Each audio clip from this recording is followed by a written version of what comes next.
How you guys doing on Twitch? What's going on? Sorry, it's been a minute. Chris the Bonnet Man, what's up, dude? Thanks for coming. Thanks for showing up. Hopefully we have a good stream. Oh, I got all my packing stuff in the background. I forgot to move that. Everybody on Twitch can see that now. Let's move that over. Get my paddle in there. What is up, everybody that's on IG? I'm actually drawing on Twitch. So if you want to see what I'm drawing, you can hop over to Twitch and check it out there. I will put the link here. Bummy Ninja, what's up? I'm good, not feeling the best tonight, but I'm here. And I'm up writing. That's good, man. It's good doing a little something, right? It's better than doing nothing. You know, that's what I say. Yeah, so I'm if you're on Twitch, you read the caption. I'm doing a little artwork tonight honoring my grandfather. He passed away earlier today. And the dude was the hardest working dude I know, you know, so I'm gonna continue that spirit and we're gonna work tonight. I might flip over my IG so it can face my screen at one point so you guys can kind of see that. But if you got questions for me and you know you want to ask some art questions and shit like that, you know, we can get into it and kind of go from there. I'm not even sure what I want to draw tonight. I got a couple things up. I was thinking about drawing another Spider-Man Spider-Sona because I had an idea of this blind Spider-Man, which I thought would be kind of sick considering like a spider's 8 eyes, right? And you know, it's supposed to be able to see in all these crazy ways, but what if we did a Spider-Man that was blind but like use vibrations and changes in air and all that other stuff to kind of move around? So a Spider-Man that almost operates like Daredevil, if you will, but the way he kind of reads that is he like wears almost like a webbed cloak kind of thing which senses vibration and stuff. So you know, that could be dope. Holy snap, that glove, bro. And thank you for the stream. No, thank you for coming through. Hop into Twitch, man, see what I'm drawing. Chris, thank you for the condolences. I appreciate it, man. But one thing my brother said to me, which always kept me going when I lost my first brother, was, you know, we live in memory of the people that we love and stuff like that too. So that's what we gonna do. We're gonna work, we're gonna live in memory. What's the one thing my grandfather taught me that stuck with me? Every single one of my brothers, we have done manual labor. And and what I mean by manual labor is we've all done like electrical work. And every single one of us has basically kind of worked through that system with my grandfather and my uncle and my cousins. And you know, this dude could do every single project with 3 tools. He could do everything on the job with 3 tools, maybe 4 tools. And you know, where we walked around with full tool belts and we had the wire cutters, we had the pliers, the screwdriver, the hammer, you know, pipe bender, just kind of like a bunch of shit that we would have with us. He would have a screwdriver, set of pliers, and a pencil, and I think he had like one more thing, but like he would use the pliers like a hammer. He would, you know, he could strip wires with the pliers as well. He could use the screwdriver to get in between studs to nail down staples and stuff like that. So you know, he kind of, what he taught us was like, you know, once you master your craft, like the tools are just, they're just tools, you know, and to think about things differently, you know what I mean? We always feel like we need to do so much in order to complete shit. You know, you'll get a bunch of people who are always like, oh, you know, I can't do my this if I don't have this. I can't start my project if I don't have whatever. I don't want to do my Twitch until I have like all these other things set up or whatever. And you know, you can just start and you can do those things and without having so much, right? If you rethink how to use the tools at your disposal. So, you know, one of the things which has been pretty incredible is like understanding you know, the idea of being resourceful. And the more skilled you are, the more resourceful you are. and to also master a craft. You know, he was also like, he didn't care what we did growing up. He was just kind of like, whatever you're gonna be the best you could be at it. And that's kind of, you know, what he's kind of always taught. And another thing too is my grandfather was funny as shit. He was a really, really funny dude.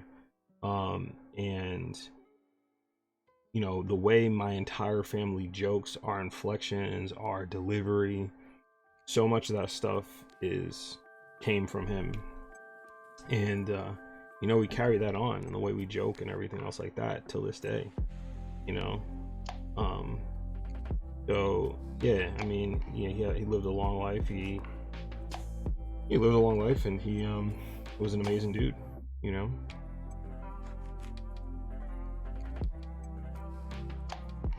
His auto mechanic have 300 tools is still not enough. Yeah, I feel like some jobs, you know, you need it. And then, you know, but I've just found like I found that it's a lot like the concept of like kung fu, right? Where the concept of kung fu is not like centered around just martial arts. It's centered around mastering your craft, right? Being like a master of whatever it is that you do can bring you to levels of kung fu.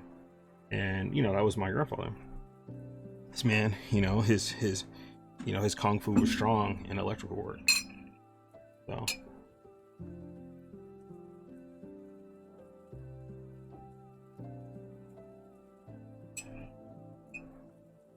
but today's been like, it's been a bit of a crazy day, but also just the week in general has been weird simply because I've been watching like Yu Yu Hakusho again, which is my favorite anime, favorite episodic anime of all time. And you know, there's just so many really dope messages in there, so much really great animation and stuff like that. And you also just see how like, you know, Togashi kind of shaped, you know, anime and manga, you know, how we see it. And it's just been inspirational, man. Just like, especially the first few arcs are really dope, because it really is just a kind of about like the idea of working and pushing past your limits, and also the idea of a kid who, you know, has a rough upbringing, mom's an alcoholic, kind of a bit of an asshole, and he's redeemable. He becomes redeemable, and he's rough around the edges, but like still conceptually can grow and be better and all that stuff. So yeah, I mean, it's one of my favorite series. I think it's done so well, and I think Togashi just can create a world like no other, you know, in my opinion. I watched a lot of the new animes and stuff like that too, which is great, but I just feel like sometimes these characters be starting at OP. It's kind of why I like Demon Slayer a little bit, because the character did, you know, he legitimately has calluses on his hands from how hard he works. Mastery of the tournament arc, brother. Yeah, exactly. I need a new rig. Oh, what's up, John Fire? Sorry I missed your message, bro. What's up? Thanks for being in here. Sorry I haven't streamed in like over a week. I've been trying to get in and stream from time to time. I delivered like 4 things today, or this week at work, that just kept bleeding into everything else. And then I ended up finishing a lot of my commissions that I had set to do. And you know, now that those are done, I've kind of freed up a little bit. And my next set of commissions isn't coming for a while, which is nice. So hopefully I'll be able to work on personal stuff for a little bit, you know, and just kind of go from there. But Twitch, IG, what are you guys up to? I hope you guys, if you're on here, you're chatting with me. I hope you're also drawing with me, because drawing or creating, so even if you're a writer or you are a 3D modeler or whatever it is, just come on, just be working simultaneously. I thought about doing some studies, but like, you know, to study some hands. I've just been itching to draw these character sheets and not study, and I haven't studied for months. That's like terrible, especially for where I want to be. There's so many things I need to study, you know. So I need to study hands, feet. I need to go back into my storyboarding studying. If I can get, you know, a little bit more craftier than that, build my lexicon for that. I have some things that might be coming up that's gonna require me to be directing, so I gotta start stretching that muscle again, or exercising that muscle again, you know.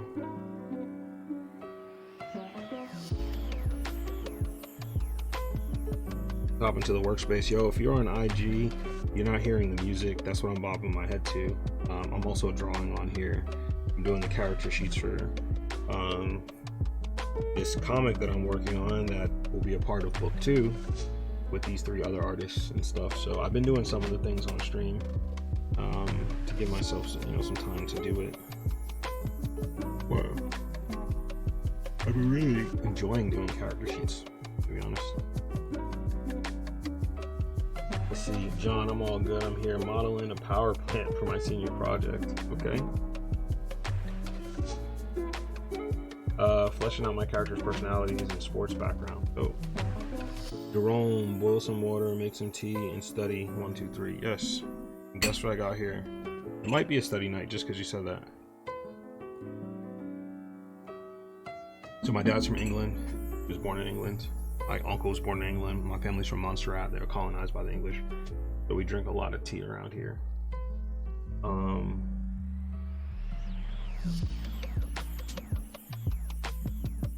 Ninja Gaming. I just got home from work, about to practice some gestures. Cool. There's a site called Pixel Lovely. It's great for drawing like realistic people and stuff like that. What's up, PJ the MeJ? How are you, bro?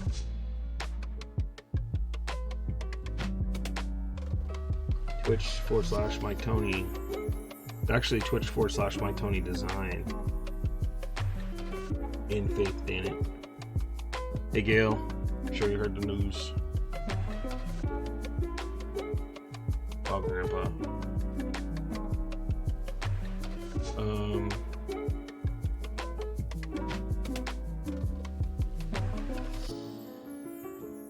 Chilling, just getting from hustling. I see. Running them routes, man. Getting that work done. Rise Up Black, what's up?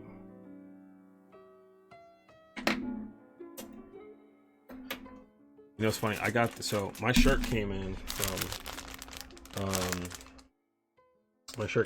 Juaso Graphics that we did together, and I've been waiting to open it because I wanted to do a video and kind of be surprised by opening it. And should I open it now, or maybe I should make that video and use it for content? You know what? Sorry to tease y'all. I think I am gonna open it. I have it right here, you know, but I really gotta wait. I really gotta actually open it and use it for some good content. Sorry for teasing y'all. I really want to see what it looks like. I've just been holding back.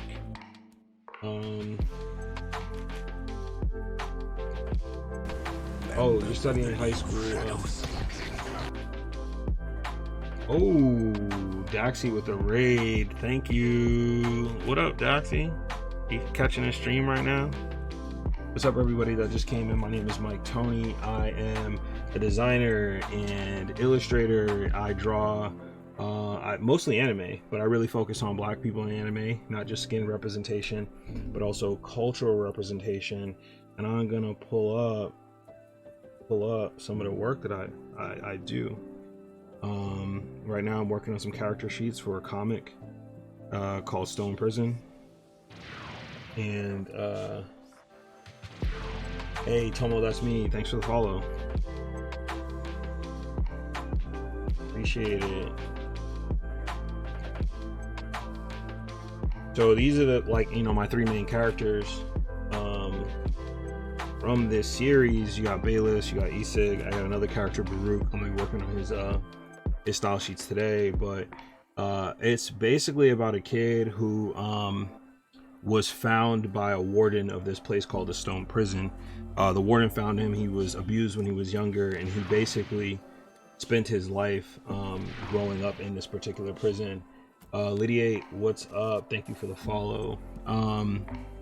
And you know, it's kind of like this you know, in this prison, every prisoner is basically given this stone. As you'll see here, I'm working on different styles and designs for these kind of stones and crystals. But, you know, as you kind of go through this prison and you get into skirmishes and all that other stuff, the stone refines itself and becomes more of a precious stone. After a certain amount of defeats, you know, the person will actually have certain abilities. And so the idea about, you know, the idea with Stone Prison is that, you know, it's really about trauma, how we live in trauma, how we profit off of it, how we kind of, to some degree, like, we function with it. And so there's this kid and his, you know, eventually you find out the warden wants him to leave the prison.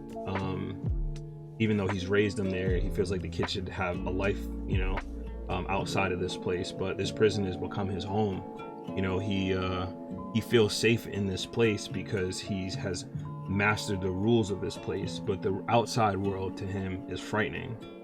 And so you get that fear from him, and it's about how, you know, how does this father tell his son he wants him to live, but also in order for him to do that, he has to leave, you know, and then he knows what that's like for his son. You know, he knows what that's going to be like for him. So, you know, yeah, it's meant to be something that's deeper. It's for my second book. My first book was an art book, and it was meant to be an anthology. This book this time around will in fact be an anthology, and I will be working with other Black artists to create this book.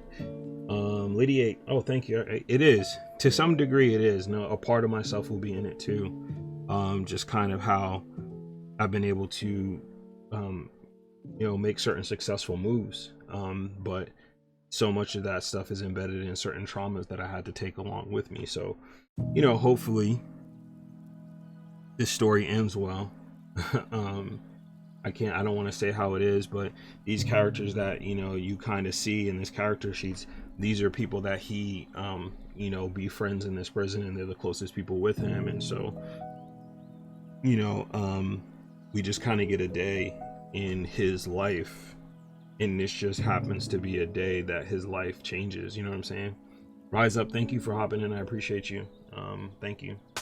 But yeah, aside from doing my own original characters, I do commission work. I do work for a bunch of other places. So I've done work for Sony. I've done some promotional stuff for Marvel, some directors at Cartoon Network, some writers and directors, writers for Family Guy for some comedic stuff.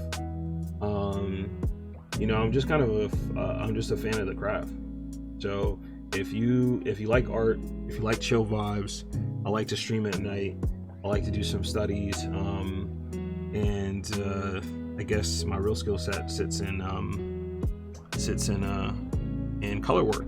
But Daxie, I hope you're still around. I want to give a huge shout out to Daxie because she's a really dope artist, and a really dope artist, fun person to watch in game. Her overlays are effing hilarious, and she also draws and does some really great study stuff. So the people that were on, I'm going to drop a shout out for Daxie, and just please give her a follow and check out her content. Pop this in here. And please feel free, you guys, to and Daxie, if you want, drop a link in so people can see your content or see all the other things.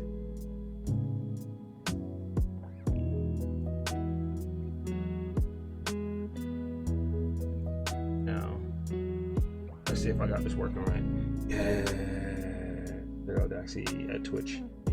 For a while, my commands were messed up. I finally got my commands to work. Thank goodness.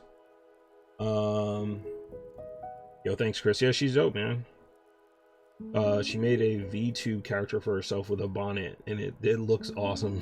And I was actually able to make it for a good majority of that stream. Yeah, half the time they don't even work.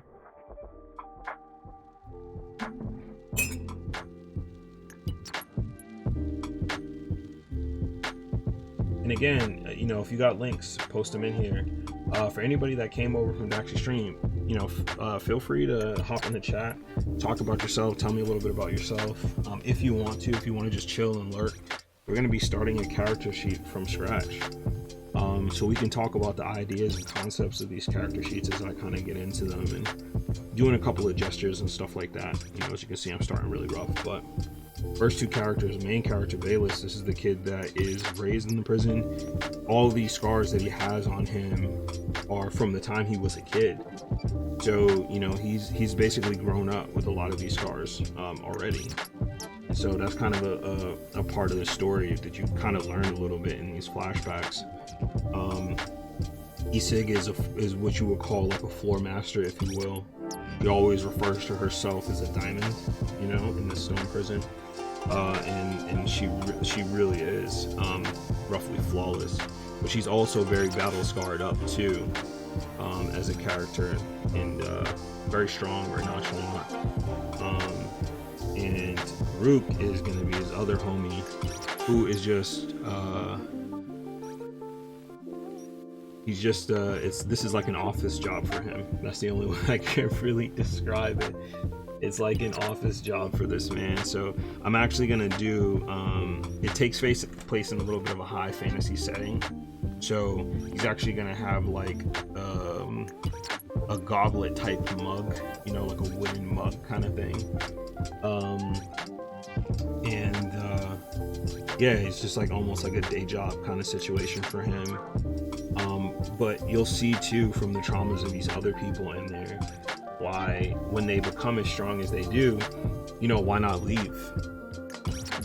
All right, when you've been able to be in a different situation in your life, like, why not grow and kind of change from this stuff? You know what I mean? And it's a little anthology. It's not a lot I can really write about, so it's gonna be small snippets. I hope to give people a taste of a larger world and maybe have them make things up themselves and just kind of just feel that the world is much larger, and we're giving them a glimpse to it. You know what I'm saying? Oh, Tony, did you see the new emote I made? I have not. Did you just put it in here with the bonnet on? I like it. It looks great. Thanks for bringing me here. Oh, Tomo, thank you for coming and hopping in. Thank you for the follow. Oh, and then the MIT or the MIT. Thank you for the follow. I appreciate it. So I think what we're gonna do is this personality, this character is a job he has to do. He's sort of kind of lazy. I didn't talk about any of their weapons or anything like that, but in E6 kind of character design, you see that she has this weapon that is covered in webs, and I brought up another like attack scene of her making an attack and then kind of webbing these guys' bodies together. If you follow my IG, I actually do little snippets of story and stuff like that. And they kind of operate with different weapons. Bayless operates with this hammer, and the whole idea that's interesting with the stone prison is like there's an understanding in geology. It's called Mohs hardness scale. It's how they determine how hard a stone is in its category, and the warden's name is Mohs. Like, it all plays into a lot of that. And the warden's weapon, who will also be my fourth style sheet, he operates with this really big hammer, and it just so happens that his son, this kid Bayless that he raises, his adopted son, his weapon of choice is this little small kind of like pick hammer, if you will.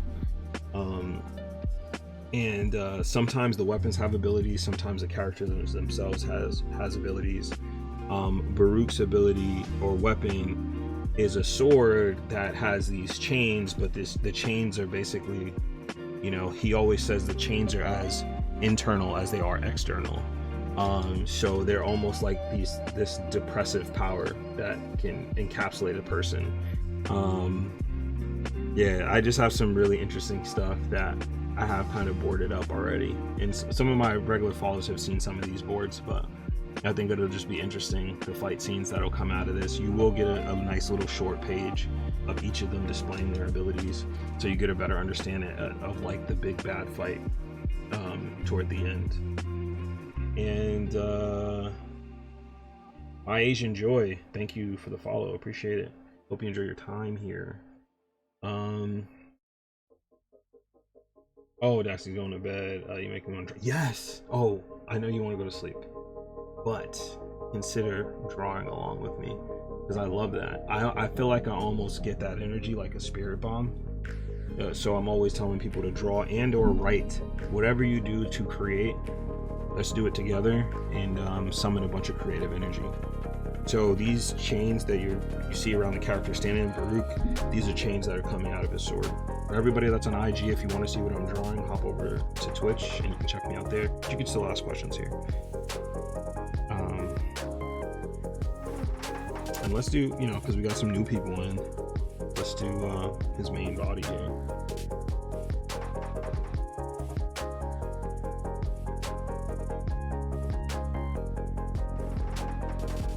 So the juxtaposition of this office working character inside this prison is that when he has to posture up, he is in fact kind of proud. He has a very proud demeanor. I think he was one of the first characters I actually drew for Stone Prison, and he states that every guard here was once a prisoner. And it kind of takes pride in that to some degree, right? That like, yo, I was once a person like you, and I've kind of risen to a whole different degree. I'm actually being a little stiff now. This is my first drawing of the night, but I gotta get more into my flow state. Get these limbs moving. Even though they're still flow into them.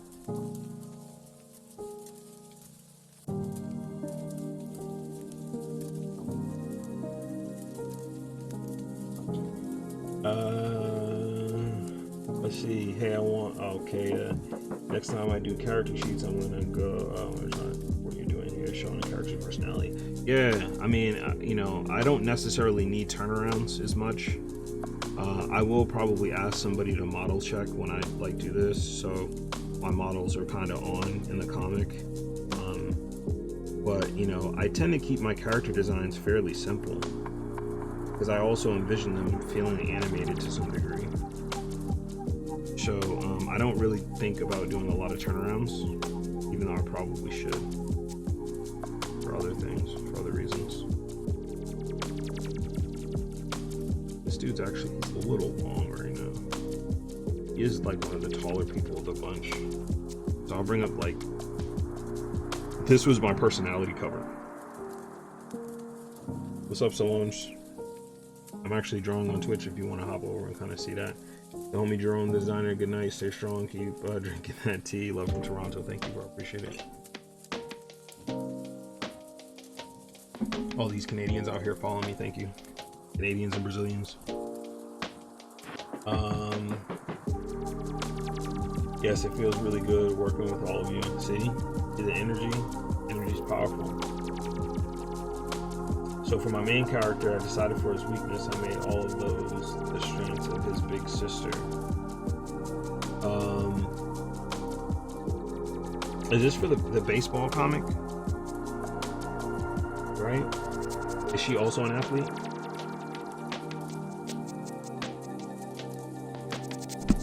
Oh, you can't hear it on Twitch? You might have to change that. If you can't hear on IG, that stinks. Because I've been talking on here for like 30 minutes. That means nobody could probably hear me on here. I don't know why nobody's written that in the chat. Oh, does she play? She also plays baseball then? Or softball? Or is it a unisex team? Are they balling together?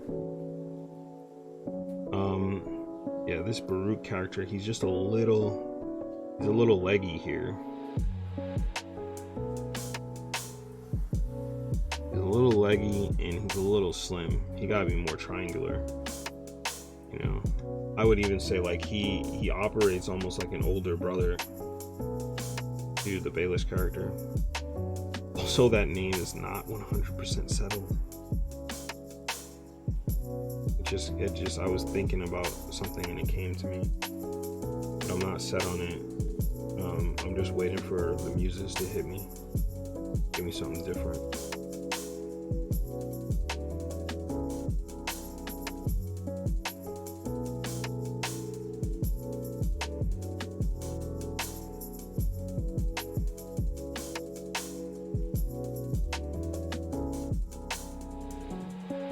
do something with this arm.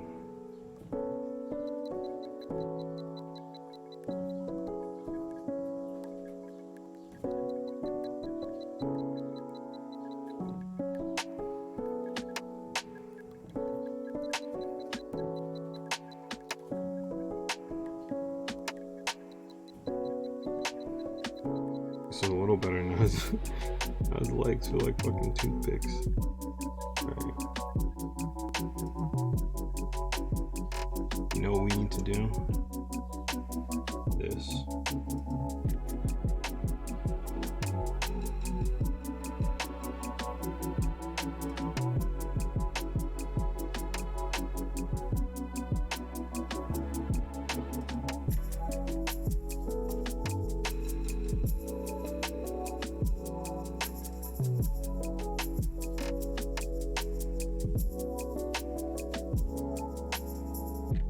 The reason why I'd switch to doing this head real quick is because I need something to like warm me up a bit. And generally faces and heads are actually hard for me to do. So it actually operates as a really nice warm up for me. Just kind of like get my hands to like knock off some dust because I'm actually like stretching myself a little bit.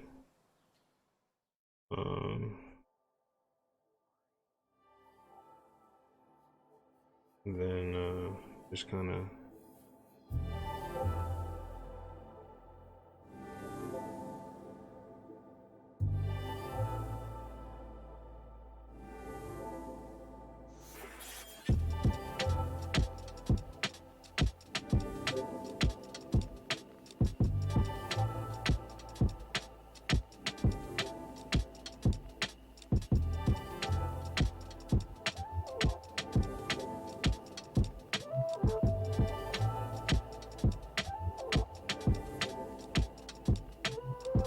right now I'm just kind of doodling real quick because I need to just knock a little rust kind of off my hand.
So these body proportions are pretty crappy, but I just needed to like work.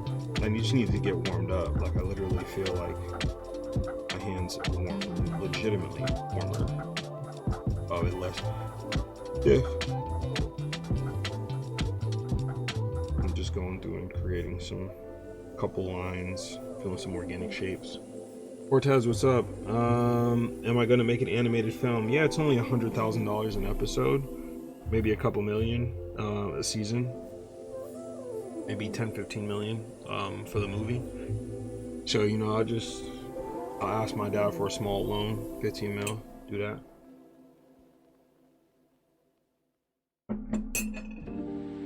I'm currently brainstorming fake school names. Oh, that must be fun. That must be really fun. John, all right, it's okay to BRB. Just chilling in the background. J4, what's crack-lacking? How you doing?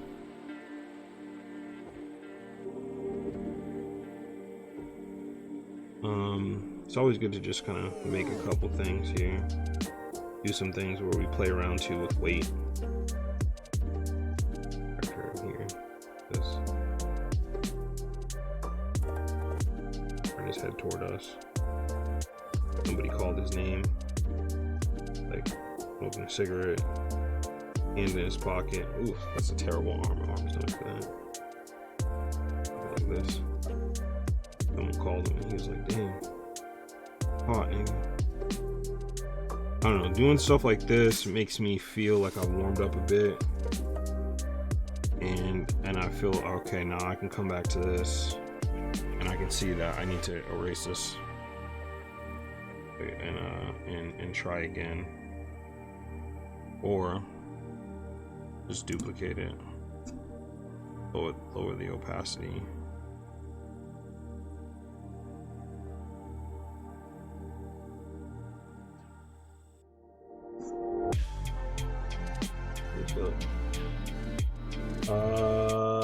Been doing layouts for sequential art today. Brain is low-key dead. Alright, well then just take it easy, man. You could just sit here and watch the stream. You could just watch something. Have me talk my crap in the background. You know what I mean?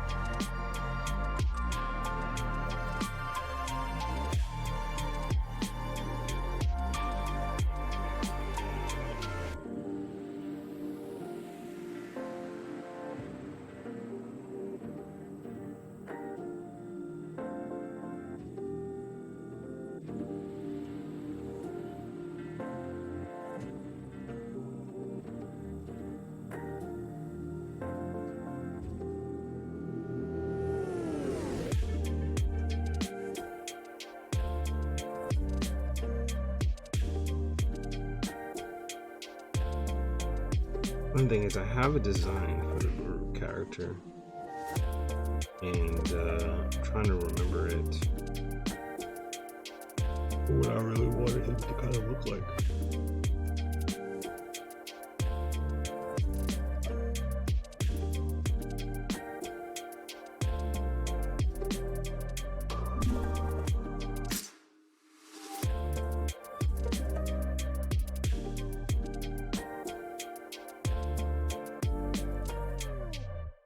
And for people who are possibly new, I tend to draw anatomy under all my drawing.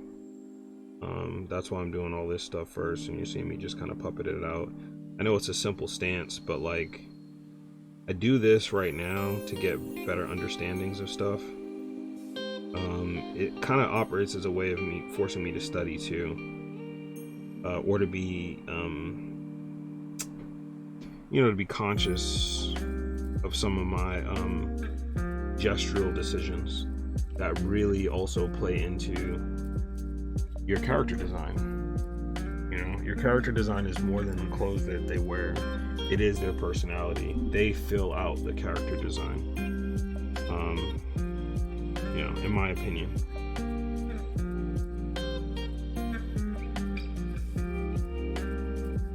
Now I think I'm gonna come here and I'm gonna tuck his chin a little bit.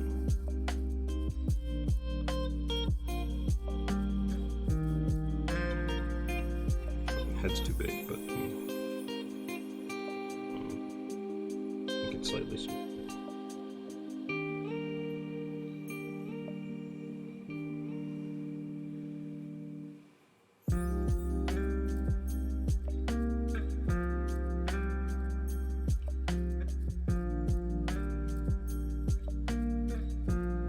What's up, you guys on IG? If you want to see what I'm drawing, hop over to Twitch.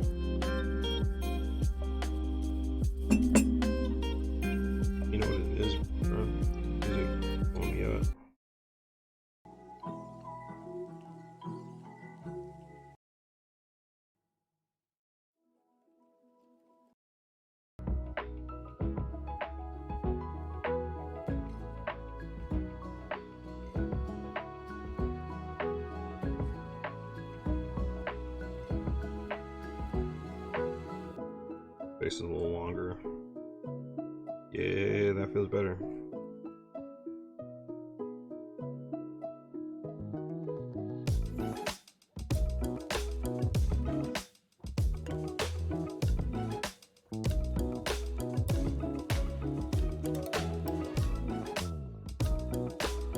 another thing I'm gonna have to do is like do some decent prop design stuff beforehand. I've been looking at a lot, you know, obviously YouTube University, but going through Twitter as well, and just like following a lot of prop designers, because I'm gonna really need to start developing like props in a sense of environment for this place. It's so funny, this is an anthology that I may never touch ever again. I am compelled to do this kind of work for it. The thing is, it's not stopping me from producing the project, you know? So if it was, then I would rethink how I was handling it. He's gonna be sitting there. Open his wrist like this, or is it probably gonna turn in this way? I'm gonna just follow a line that goes that way.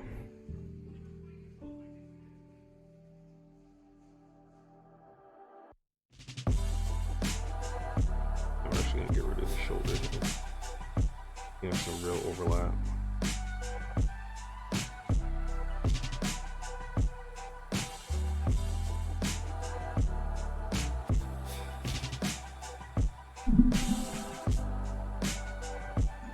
Because I want to draw through endlessly. Shoulders right here.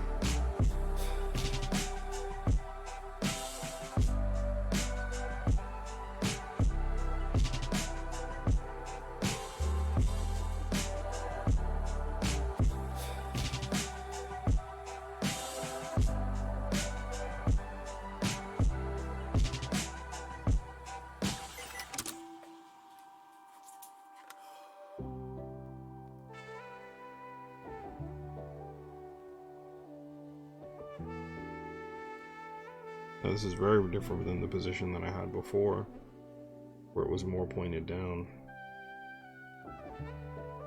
Probably more likely. It's probably less likely. The way I'm drawing it with it going out like this. Probably go. To be honest.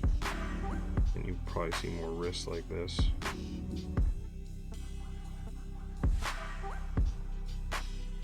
This up in here.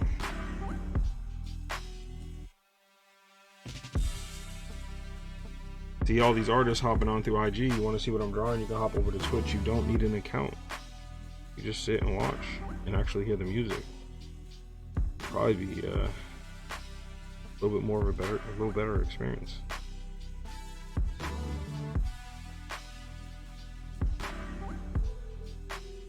Damn, how can I draw it in a way where he's pointing it downward? Does he have to? I gotta stand up. I gotta model this. Alright, stand here. Versus all you're gonna have it out. For him to point it down, he has to point his wrist straight down. Hit most of that hand. Holding like. Been holding up. Alright, this is kinda good. I don't have to draw as much of the hand.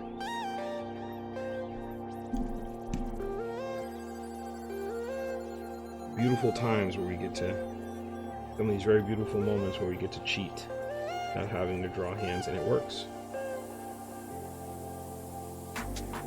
I shouldn't be saying that to you. There wasn't like, yeah, the beautiful time I could just kind of keep drawing hands. No, you gotta draw. Sorry, B.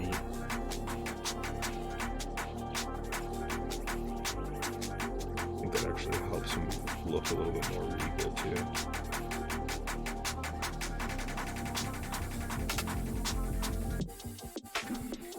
Poison was crack-lacking, hand angle is right, but the hilt on it'd be parallel to the wrist, I think. Yeah, you got it. Oh yeah, he's actually not gonna have the hilt's gonna come up this way, and the finger to come up this way. And he's not gonna have a guard. So I can show part of the character too. I have to take a look at him too because I haven't seen him in a minute. Because this is him. This is the first version of him. So my more updated version of him, he's gonna look a little bit older. But you can see like the hilt does not have a guard. Oh, my dumbass. I got to open it in clip. So you guys can see it. This is what it looks like in clip. Y'all can sound off in the comments below or on the side, and let me know how you feel about this. I really wish most of this session's soundtrack sounded a lot like this. Like Follow Me, Orb, Last Time, Lack City. I'm hyped now, you know. It's not, it just kind of gets, pulls me into being tiring, but I don't want to use like all this royalty music. Not free royalty music, if you want. But this is, he's gonna change a little bit. He's gonna look older. He's probably still gonna have the earrings, still gonna have the little darkness under his eyes. You know, it's gonna stay the same way. Oh, my cousin's here. Probably the only person following on Twitch, but thank you for the follow, Cuzzo. Appreciate it.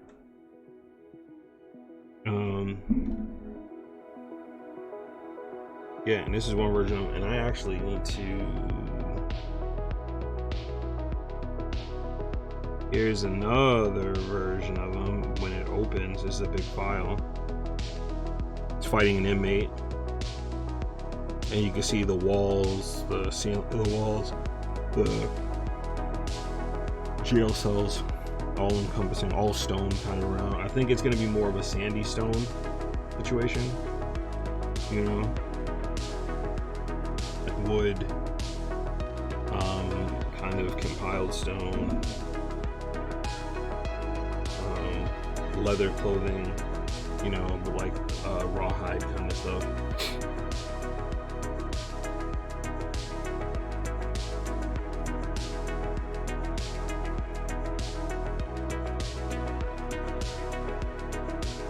And this is a view from, you know, a different inmate looking outside of his cell, seeing another guy get bodied.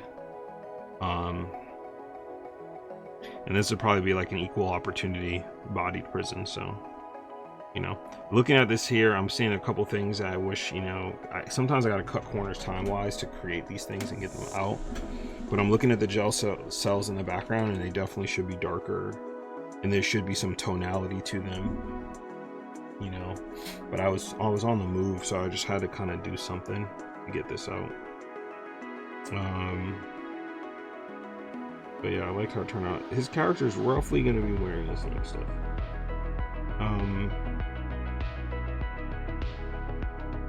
You know, this kind of vest, the studs. The boots are going to probably change a little bit. Like I said, his face and his haircut stuff will change a bit. I think I might have an older version of him in this folder. Yes. So he's going to look more like this guy.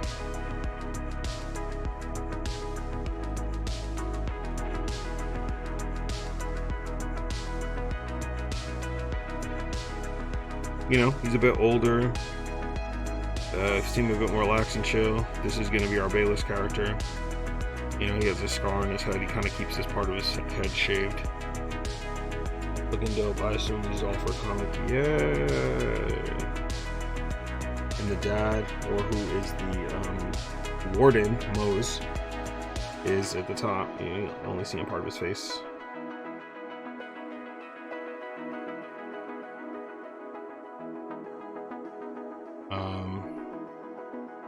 It's funny, I've changed that character in the front a couple times. There's like a couple different versions of him. The different one.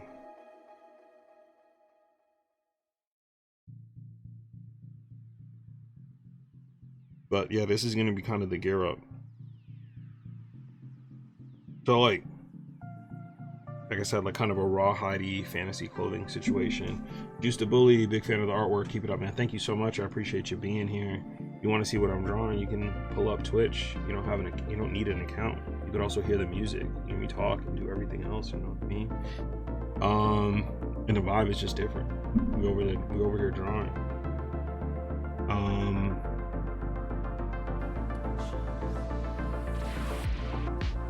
Hey, King Zane, thank you for the follow, appreciate it. Get back to drawing E6. So, the Soma Nightmare, how soon before the next art book or merch? Probably be in the fall, and I think I'm gonna crowdsource it. You know, I want people who want the book to be able to buy it and to, you know, it basically sell itself essentially. And I tend to like make extra books from that instead of like paying myself. But I will have to like pay the other artists and stuff like that, and you know, whether they want more books, and then that way they can sell the books on their own time and have passive income over time, or like operating capital and all that other stuff. So yeah, you know, we just kind of roll from there. Hebrew Publishing, yo, thanks bro, appreciate it.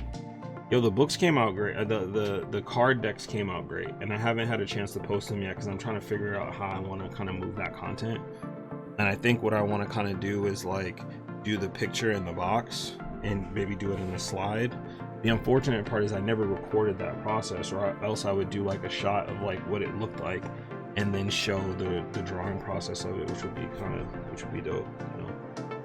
Carlos Daniel Art, thanks for hopping on the stream. If you want to actually see some art, hop over to Twitch. Here's just for questions that people want to talk and just kind of say stuff, you know what I mean? Juiceability, how do you stay motivated to keep drawing? I stopped 10 years ago and just got back into it, and I regret not staying with it.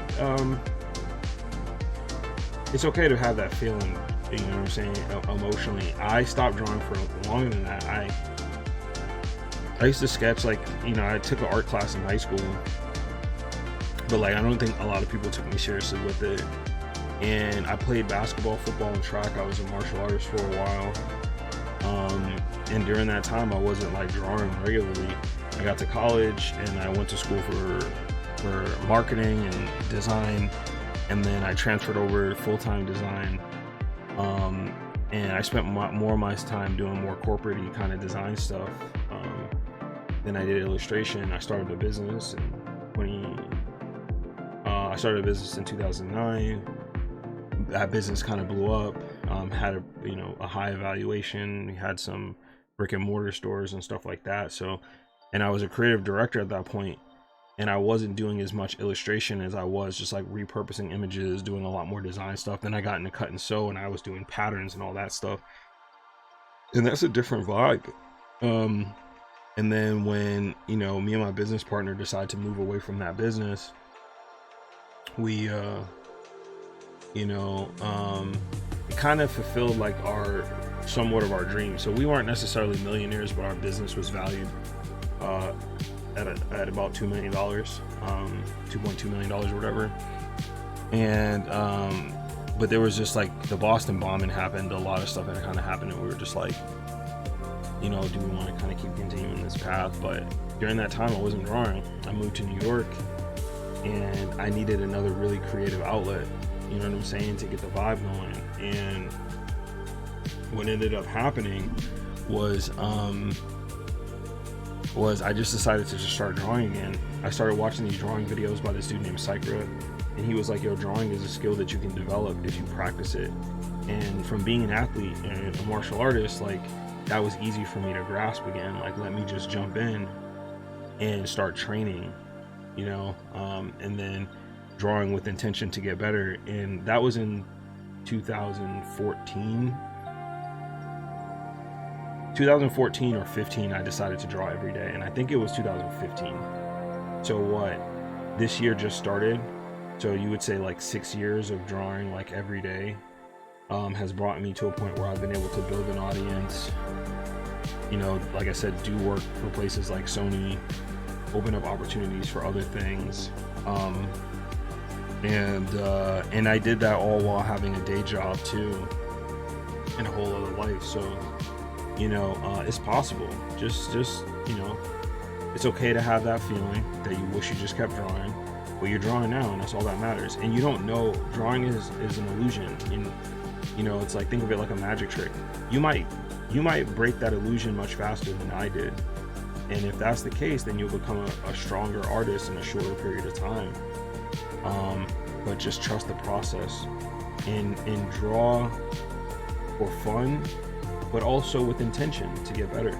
On Twitch, if you're not subbed, an ad's gonna come up. I only keep the ads up because it helps with pre-roll. People don't get hit with pre-rolls and all that crap. So I came back to gems being dropped. I'd love to hear it. Yeah. Yeah, John Fire, thank you. So while this ad is running on here, I'm gonna do some art. I'm gonna try to make some headway, and see if we can get to a little bit further on this Baruch drawing. What we're also gonna do is we're gonna merge these. Something about this character still doesn't feel right to me.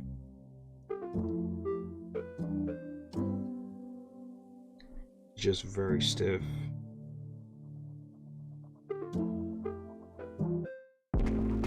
Alright. People who've been following me for a while, you guys know how fast I jump over the different drawings. So this is what we're gonna do.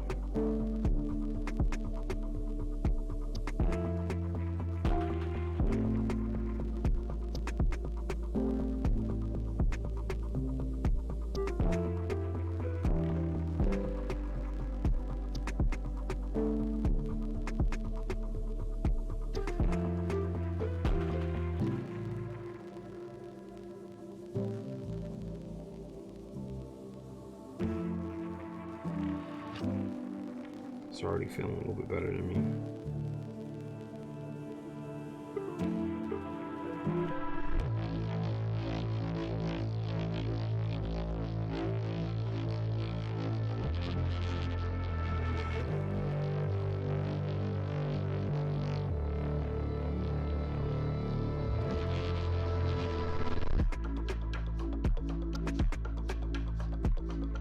Yeah, this just feels a little more natural.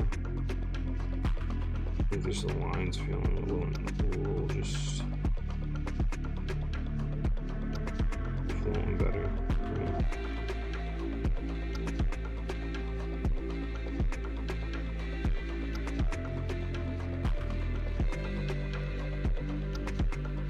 Top part of it is actually alright, this feels better than me. Pull the neck back, traps, and then we're just going to,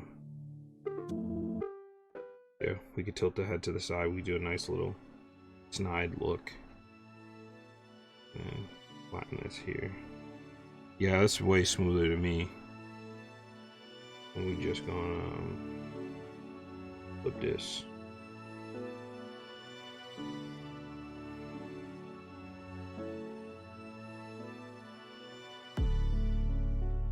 I drew it the other way because I wanted a like face-to-face comparison.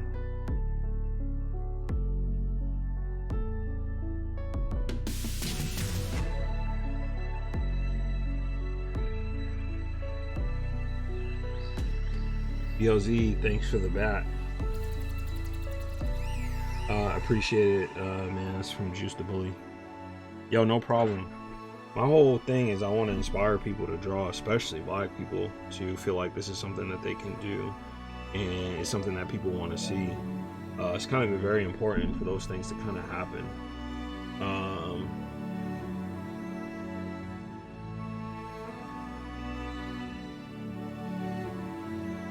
Okay, so first and foremost, shout out to the homie One Hero Gaming who said yo, and this dude's fantastic. Been on here before, you heard me talk about the guy. He's just like a stand-up dude. He is an author of a manga called Heroes. It's not called Heroes Journey. Called something Journey. This was years ago, and I backed the Kickstarter. And I'm mad now. I can't think of the name. And you know, just a solid dude, man. He's generally a great guy. Has an awesome Twitch channel where it's just very fun to kind of watch him and do his thing and be in his element too, because I think when you have a good community around you, helps you shine, and Jay is one of those shining people, you know what I mean? So I just gave him a shout out, and he's also the reason why my shout outs work, actually. He's the one who gave me the code because I couldn't figure out the 2-user thing, but now I figured it out. Now there's a bunch of other cool shit I definitely want to add. Yes. And then is the goal to work at one of these studios? I've been offered certain things at certain studios, so it's not so much that, it's I want to tell stories. I want to be a storyteller. I also want to earn it. in a way, you know what I'm saying? And you know, that's like the real goal. Give me 1 second. IG, everybody that's on IG, thank you so much. If you're still on, please hop over to Twitch. I'm going to turn this off right now because I see that kind of dropping, and I want to do, you know, I want to focus a little bit more on the Twitch right now. But please hop over, ask your questions there. You do not need an account. You can just kind of be there, enjoying the vibes. Thank you again. Peace. Okay, so yes, I want to tell stories. And I don't mind working at one of these studios, but right now my day job, like, it really handles a lot of my life stuff, so it will allow me to start working more on my personal things, especially as, you know, my positions and stuff like that change. But I want to tell stories. I want to change the perspective of how Black people are seen in the media, and you have to use particular mediums to do that. I think it's very important for people to take into consideration storytelling and visual storytelling and how that affects how Black people are seen and how we are allowed to move around this country, and anywhere, if you will, because stories have always been a very important part of human history and how things are, you know, how we interpret the world. So you have all these stories that give you a certain viewpoint of Black people and Blackness and Black culture and Black history, and we don't get a full representation of that, right? In the same ways we get for other cultures. So ideally, I want to do that. Yeah. So, what do you say? While I'm talking, I like to just keep up a decent screen for people to kind of see. So can I recommend an iPad for starting artists to draw on the go? Absolutely. I also have an iPad Pro, and as well as my mobile Cintiq. It's just different artillery. You know what I'm saying? Like, you know, it's like having like a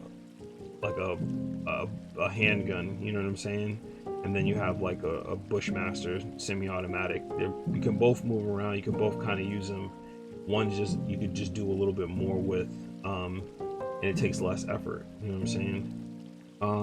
But I would say the iPad is great, and it's easy to move around. It's way less heavy, and it has way better customer service. Wacom's customer service is trash until they give me a sponsorship for Wacom products. Then Wacom's customer service is fantastic. What martial arts should I study? Taekwondo. But I also, you know, grew up as a striker, so Taekwondo, a bit of kickboxing, you know, and then when I got to college, I did a lot of, you know, rolling, or just like a slang term for Brazilian Jiu-Jitsu, with some highly trained guys that compete. I've only ever competed in Taekwondo, so I haven't competed in anything else. I did get into a lot of unsanctioned street fights. That's a nice way of saying it. But you know, that was kind of when I was young and stupid.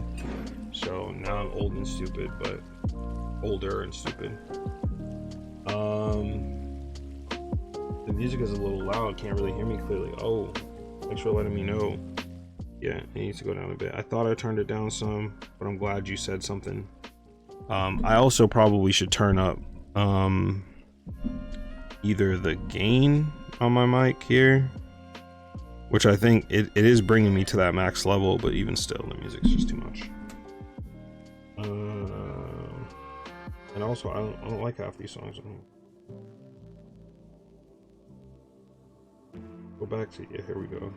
Here we go.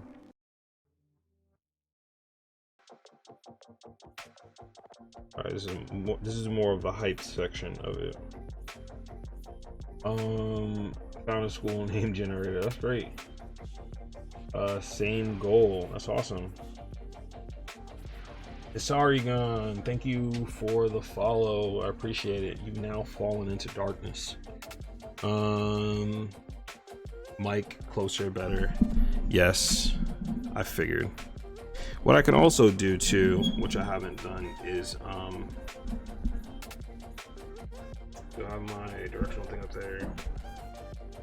What I could do is improve that, but when I made the change to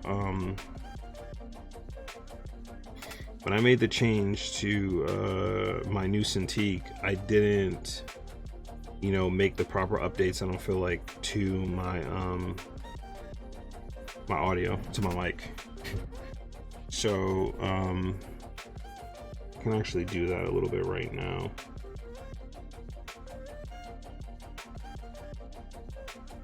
Because the way I had it before is it was picking up fairly nicely, even though it was a little further away, and I needed to be a bit further away just so I can get busy. It's a lot harder to kind of draw with the mic on top of me, you know what I'm saying, like this. I could, though, if I wanted to, I think I could open this up and flip this around, right, and then flip my mic around so it's down. But that's kind of a little bit of work right now. I need to like, just so this shit don't fall on my Cintiq, I need to be take my time with that and be a little bit more deliberate, also with all these cords and stuff. But I did do a thing where I had locked my volume, and I'll make it a little bit larger because I think that'll help. Got the noise gate, I got the compressor on there, and I got the limiter. And what I'll do is I'll just, you know, I'll pull it up just a little bit more, and the suppression is fine, all that other stuff is fine. So it should be better. Yeah, I can see it going up a little bit more. And I don't want to have the music be completely gone. Here again, thanks for the shout out. Hope you're well, brother. Everything in chat is good tonight. Awesome, man. Dope. Yeah, I'm doing pretty good, man. I actually the stream title honor my grandpa with art. You know, lost him today, this afternoon. And you know, he was an amazing dude, man. He was just a funny guy, fun-loving dude, a master in his craft, a master electrician. And he left his, you know, he was able to see his grandkids, his great-grandkids, and you know, all these different generations, you know. And he left so much with us. It's amazing, you know, how connected we all were to our grandfather. So yeah, man, you know, he was a hardworking dude, and I feel like this is something that he would want me to do. And as my brother said, you know, we do things, we live in memory. So that's what we doing over here.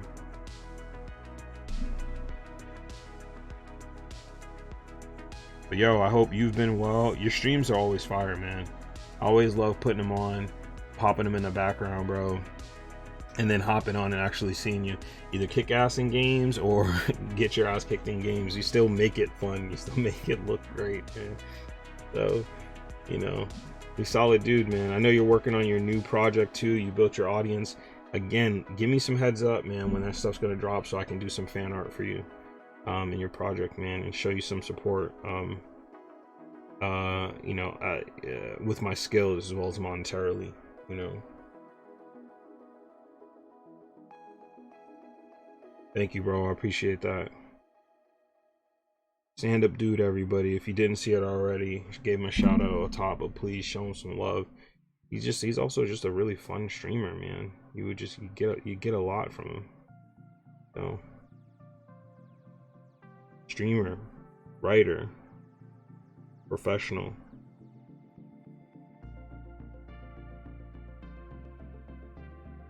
I wanted to give him like this high collar, you know.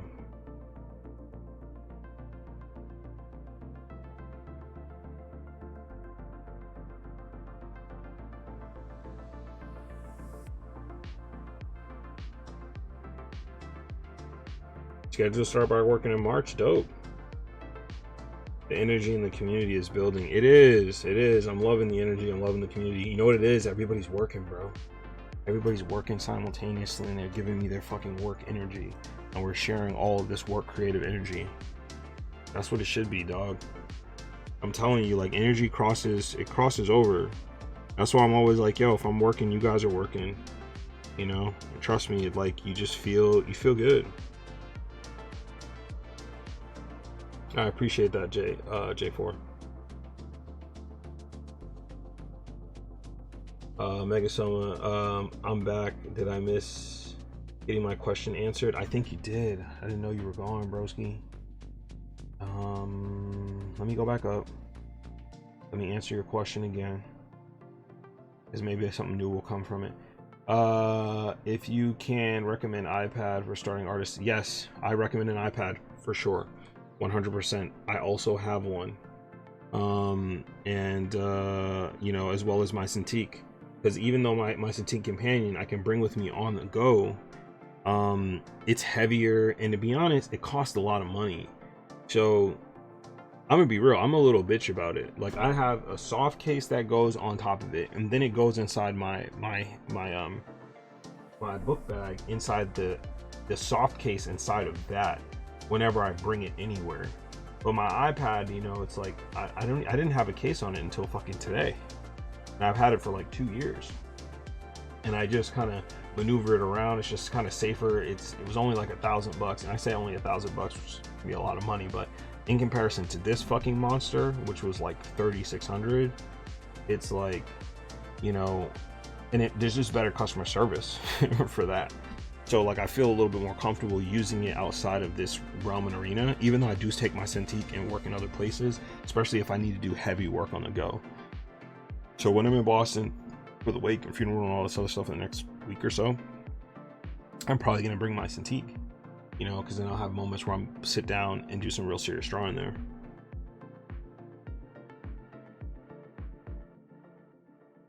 That's how I wanted to do his vest. I want to do like a nice little crossover here.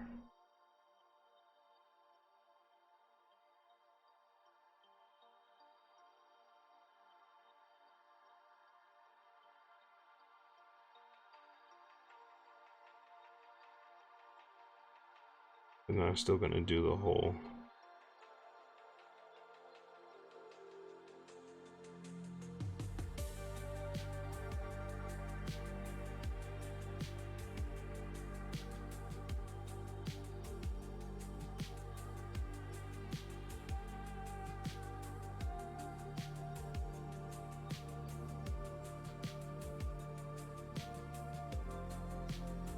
I'm trying to consciously remember that I want to change my style and visual shape language when I'm drawing. I always catch myself, you know what I'm saying? Or I'm always trying to catch myself now and being very deliberate about really changing my style, because I've been having such a hard time pushing my style and taking it to the next level. It's been such a pain in the ass to consciously kind of correct myself. Yeah, so I just saw that with the arm, and I know that I want to, you know, play around with my shapes more and how I'm handling my clothing, very similarly to one of my favorite creators, freaking Chase Connolly. Also don't have any of my references up for some of this stuff too, which I probably should.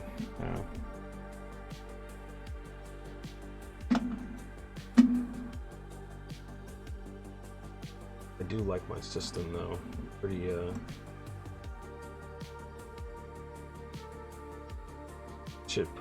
elite how I have this set up though, I ain't gonna lie.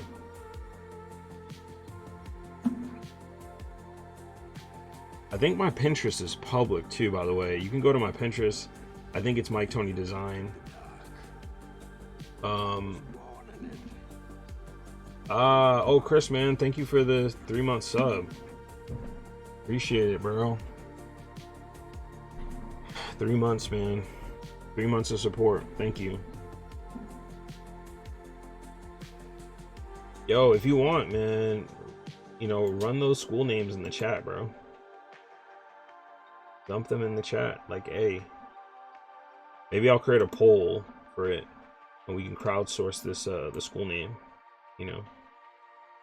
Funny, thinking about the crowdsource thing, I've been thinking about kind of blockchain and crypto in general. I'm thinking about this, the poll, because the poll made me think of a DAO, which is a decentralized autonomous like organization. That's what it stands for. But basically it's a group that has no centralized leadership, and you basically can just propose things and vote on things and communicate within your community. And there's money that goes in a DAO, right? You can invest in your particular DAO and figure out what you want to do with it.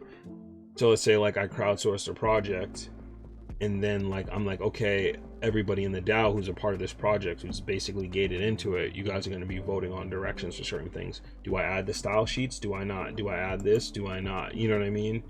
And then we just kind of, you know, interestingly enough, you just kind of go from there. But yeah, it's just I've been thinking about that, and then I've basically been thinking about like what, you know, how can I add value and help build and create a community if I do something that is crypto based, right? Something that is blockchain based.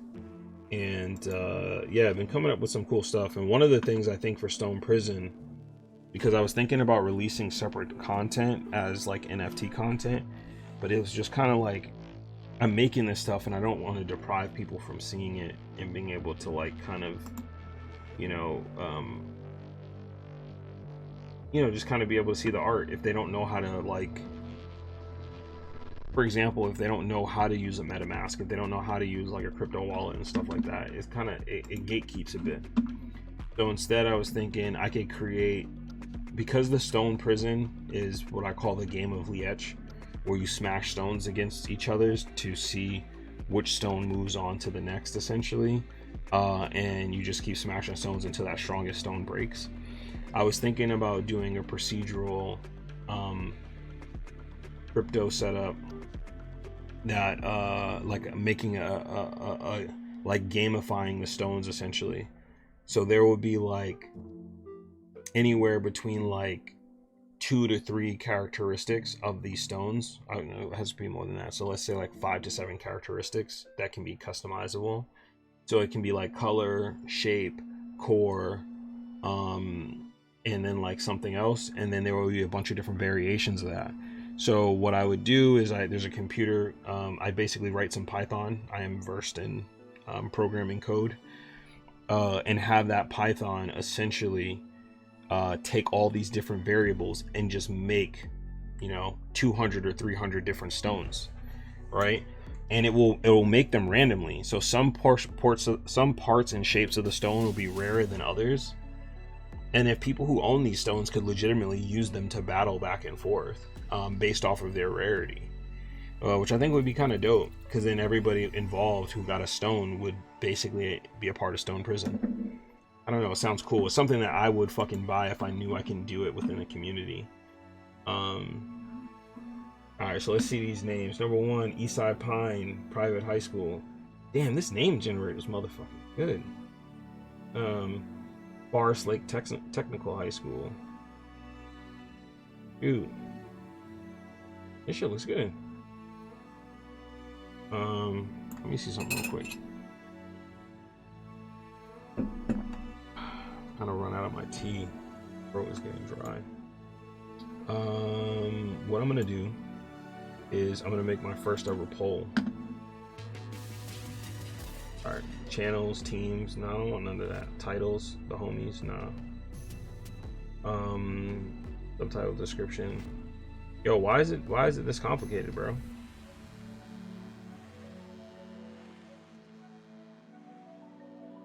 I just want to make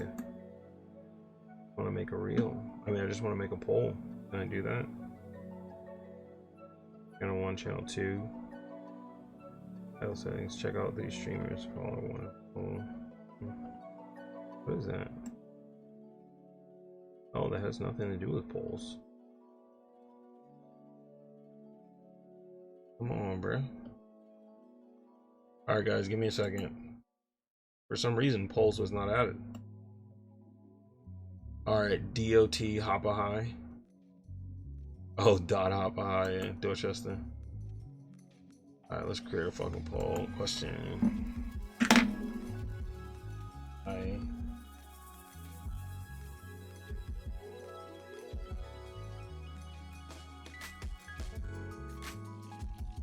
I'm gonna say anime. Can I say anime high school names? Oh, Lakewood Harbor. That's kind of a dope name. Sorry, East Side. Typing with this club on is actually difficult.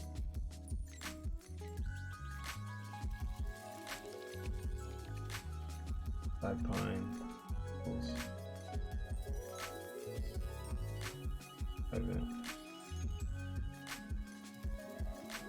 Oh, that's all right. So it's not letting me put the whole name in here. So Eastside Pine Hills, and then you got Lake Technical, and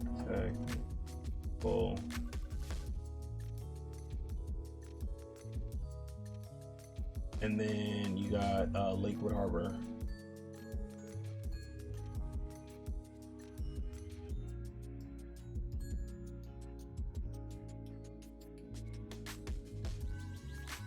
Missed them actually come up. All right. Allow votes. Allow additional votes. Yeah. Duration. I'm gonna set it for 3 minutes.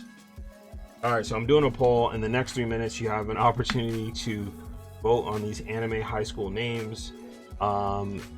This is for Chris the Bonnet Man's story about a high schooler, a high school baseball player, if you will. He can break it down more in the chat and give you, if he wants to give you more details, he can. But you got 3 minutes to vote. You can use your darkness points, or you can vote using bits.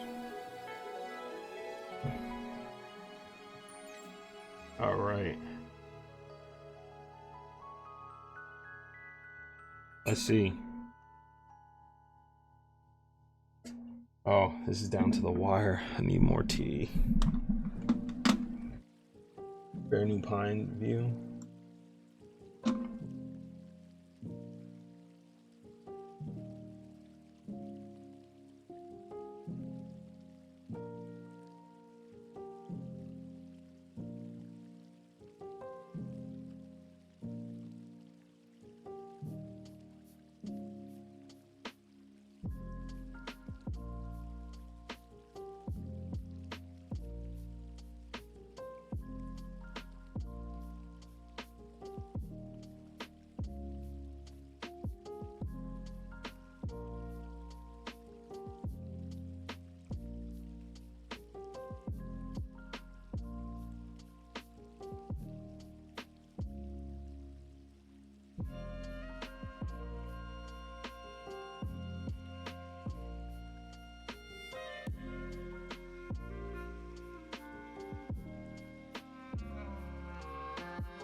Not bad.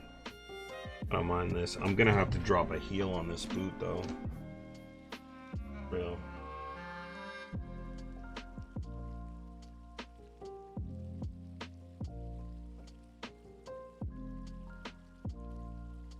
Fair New Pine View. Off-season blues synopsis. Young teenage boy from Detroit, Michigan, Christopher Friday, tries to find his way as he struggles with loss while under the pressure to reach his goal of making to the major leagues and win the World Series. Over halfway through. Oops.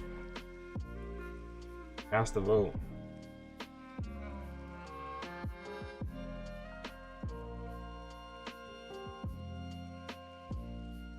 I put my vote in there.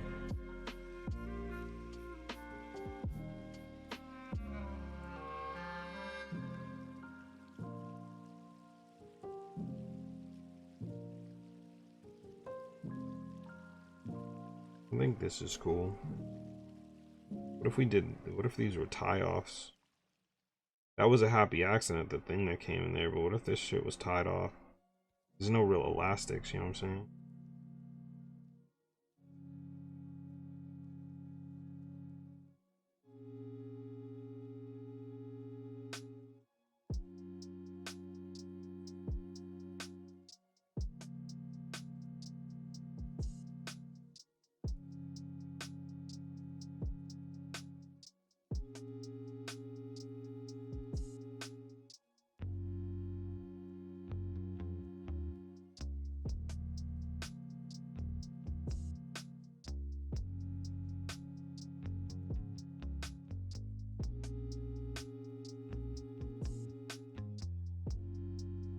Yeah, I'm fucking with this, man. I really am. I saved the head for last, which is because it's such a pain in my ass to do. All right, so the winner of this poll, with no additional votes, is Eastside Pine Hills Private School, which off the rip, I liked. You know what I'm saying? Shout out to J4 for contributing 200 channel points to that. Yeah, I guess you got your answer, Chris. You know, you going Eastside Pine Private High School, Eastside Pine Hills Private High School. It sounds like a real high school. I really did like Forest Lake Technical though. I thought Forest Lake Technical was actually really dope too. Pan Fellowship High. Oh, I like that one. Pan Fellowship High. That's great. So it's a slice of life.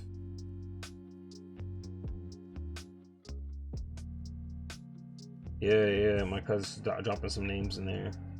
It's a sports slice of life, Trauma Sanine. Yeah. Okay, so pre-rolls are back. Thank you for alerting me. Only 30 minutes of free pre-roll free. Yeah. Eastside Pine Hills, it will be. The creative energy coming together to make stuff. I went to a high school called Whispering Pines when I was little. A private school called Whispering Pines. It is similar. You're shonen elements too, but I'm touching on heavier themes as well.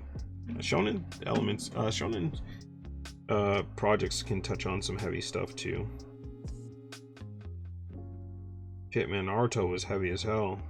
If you were a person who felt like you were struggling being by yourself, you know, and having to deal with that as a thing, you know, just levels of loneliness and just being displaced and really not knowing why. You know what's crazy is Kishimoto has a brother who's also a mangaka, who's just not as successful. That shit must hurt. You know what I'm saying? It's definitely painful. Why the hell do I have... Okay, hold on. I have a sample goal up. Oh, that's because my goal thing was changed. So what are we gonna do? We're just gonna turn that off. Peace.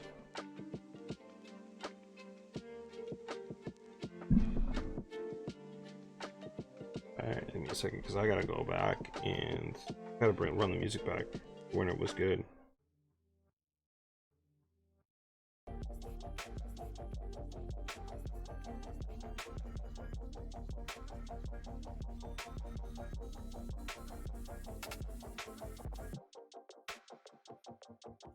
I could make his sword like an Ada,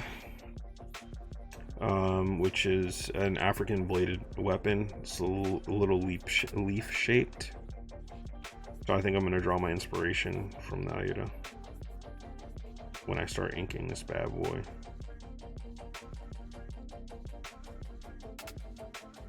Let me go and see more of this cover. Let's see what I envisioned him to look like. Ooh. The shonen elements too, but I'm touching heavier themes. LOL, he probably supports. Probably supports what? Poison Magna.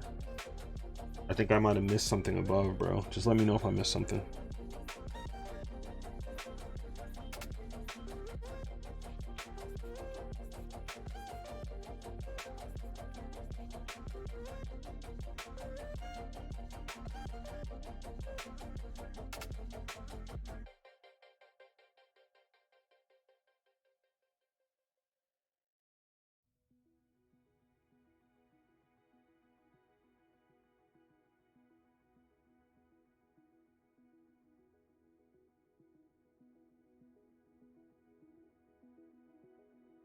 Oh, Kishimoto's brother supports.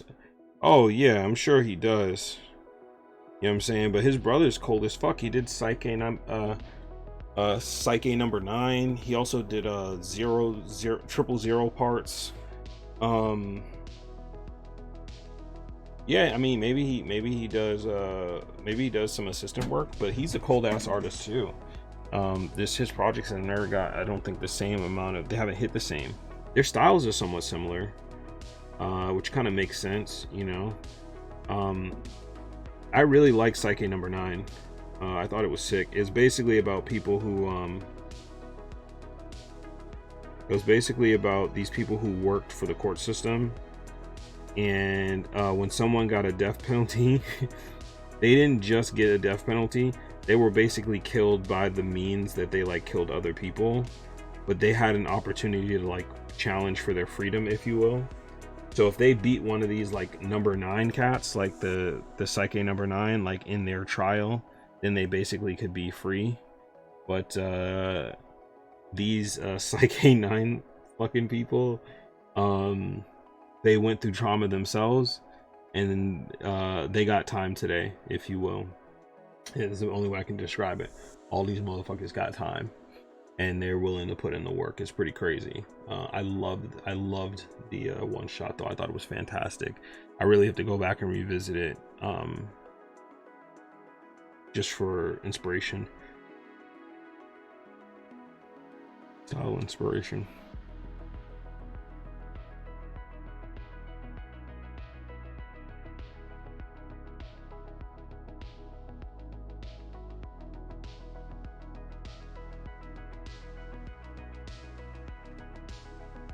I like it. I like this dude who's gonna kind of be tired a lot. So like my other drawing I'm gonna do of him is like basically him just waking up with this kind of Viking like wooden mug that he's holding on to, drinking his morning sludge out of it, and just basically being like, I'm exhausted in this, you know. It's like it's a day job for this guy. It's a salary job. You know, ideally, right, if people like Stone Prison enough and they're like, we want to know more about the people and stuff like that, I'll do like one shots of these individual characters, you know, and just kind of like the type of person this dude was when he got into Stone Prison, right? Probably very different than he might have been, you know, outside of the prison. I have ways of just like, I have thoughts of just playing with these characters in ways where like, you know, maybe he was a fucking jeweler, right? And being in this place has hardened him, you know, or maybe he was whatever, you know, and he reinvented himself in this place. It's a roundabout, you know. Everybody that's on, I just want to thank you guys for just hanging out, kicking it with me. You know, I'm not hopping off, but it's just crazy that, you know, 20-25 people feel comfortable just kind of hopping on and be like, yo, let me see what this dude's talking about. Let me see if this dude knows what the fuck he's talking about. Is it worth sitting here and learning and watching? You know, it's always very humbling.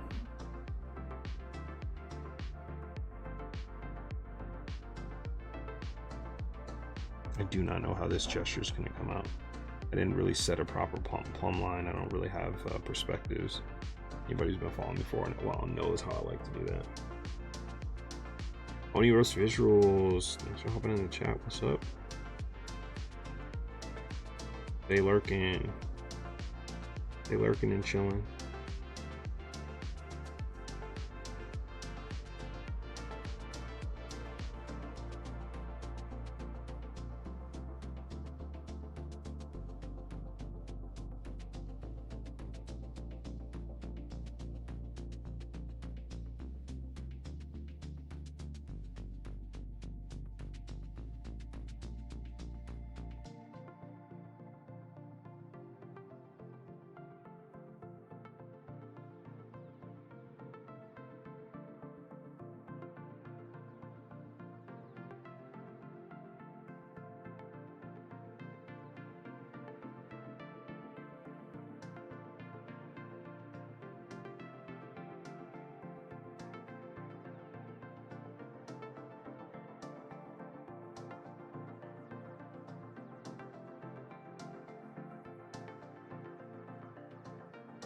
Damn, this shit looks stiff now. I think it's this arm and the shoulder. Probably me pulling the collarbone back. If I do the collarbone like this on both of these, not generally straight. The idea is that he's leaning his arm so far forward. Yep, gotta do. Get rid of all it. Anymore.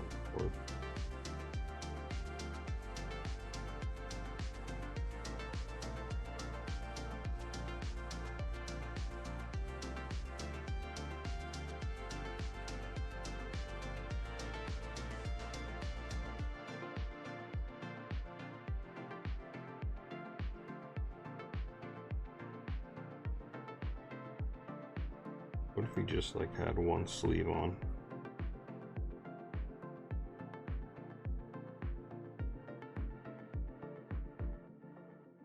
The other sleeve's like hanging off here. This is so early in the fucking morning. Hasn't it been an attack on his floor?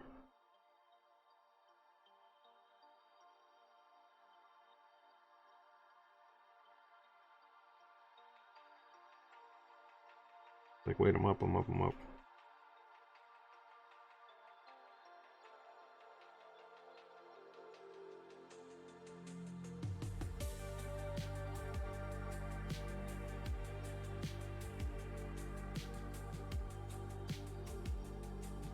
My nephew's birthday coming up. I'm thinking about getting him iPad and Procreate so he can start digitally drawing. That would be dope. He would love that. Honestly, it makes its money back in experimentation. So, you know.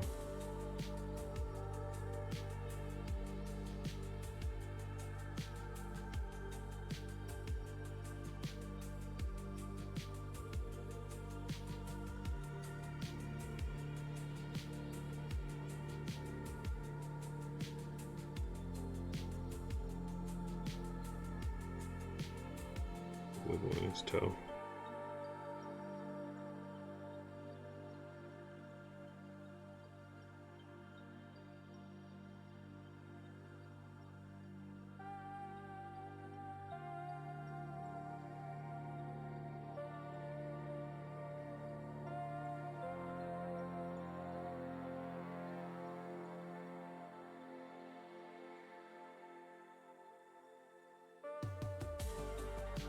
Maybe he's kind of like an old man, like he just ace bandages like that one leg.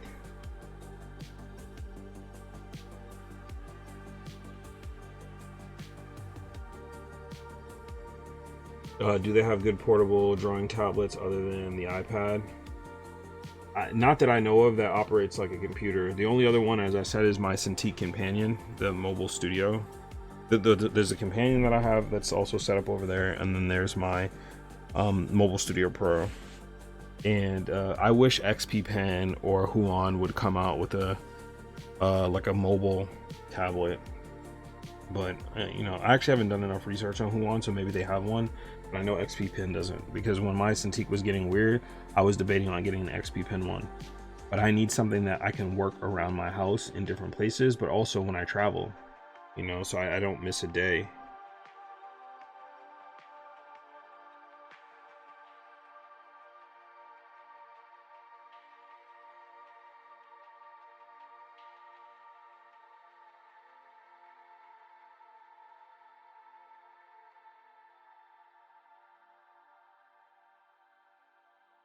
What I want to do is I want to do like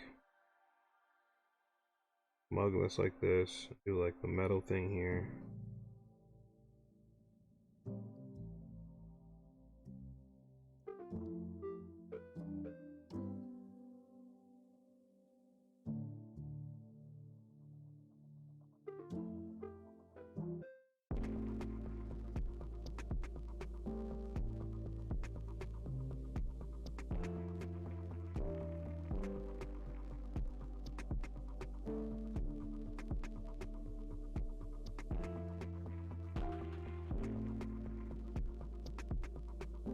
Tokyo, what's up? Thanks for coming in.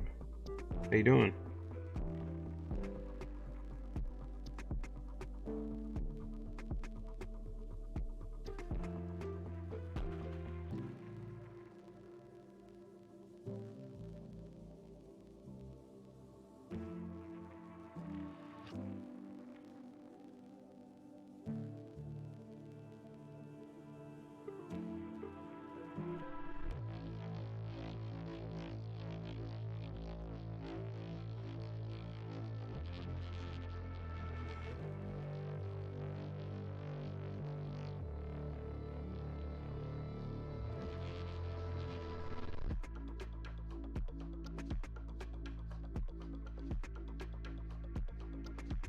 Got a mug here.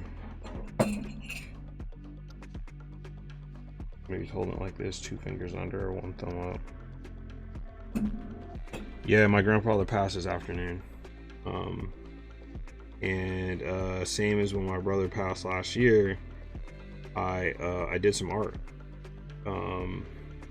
Just kind of who I am. Process stuff is just kind of draw and create. And my grandfather was a really hardworking dude, and I think the reason why I'm able to work as hard as I do is from something that he used to say to us when we were young. He would say, he never gave a crap about what we did. You know, it was just all about, if whatever we do, try to be the best you can be at it, and then you can figure out what you want to do. You know, from there, if you're good at something, you can then dictate what you want from it, and that was really big. You know. Because I think, you know, I'm always constantly trying to be my best at this, and that has opened up opportunities, you know, for me to be able to do things in this field. I think these cask things are more diagonal covers like this. There's a reason for that, you know.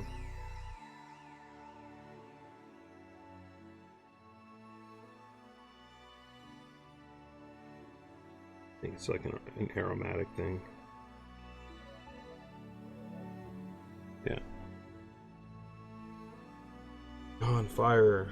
I don't want to assume if your grandpa passed, but if so, condolences. Yeah, no, he did. And thank you, John. Thank you, Tokyo. But you know, we work and we live in memory of the people, you know, we care about. You know, that's how I feel. Feel more so for my dad a little bit, you know what I'm saying? Because my grandfather was like a rock, the rock of our family, kind of. You know, so much of our funny jokes and inflections and all that stuff comes from him. And he was just a fun-loving dude. And you know, my dad has lost his dad. You know, I know what that fear kind of feels like. You know, when something like that happens, we're just thinking about that as a reality. You know, so feel for him.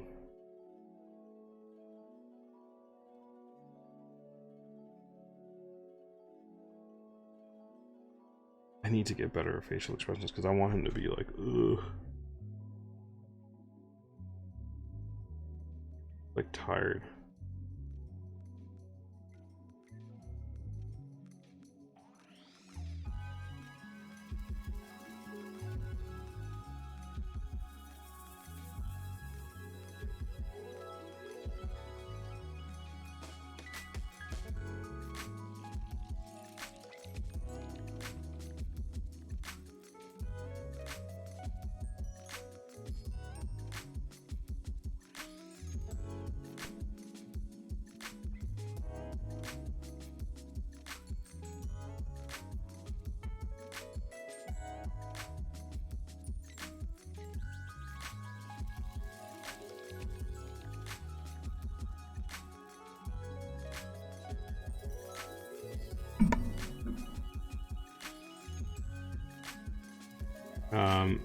Hey you guys, I'm probably gonna end up hopping off in a little bit,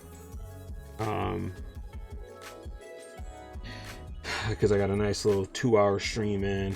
You know, we'll basically give it 8 more minutes, and we'll cap it at a nice like 2 hours and stuff like that. But it was cool, you know. A bunch of new people came into the community, got some art done of a couple of my characters or whatever. I gotta work on facial expressions. I gotta look at my stuff on what is it, Pinterest, get my references up for this. So maybe in the next stream I'll be back on this character sheet. For now, we're just gonna keep it going, keep the vibe going. Oh, it's been 2 hours, flew by fast as hell. It did. I do too much talking on here, dog. Like way too much talking. So it just kind of then we turn around and the time's gone, you know. Tired. Expression. Our reference. Things when you do references, it just brings up other people's interpretations of drawing. And I don't want other people's interpretations. I kind of want my own.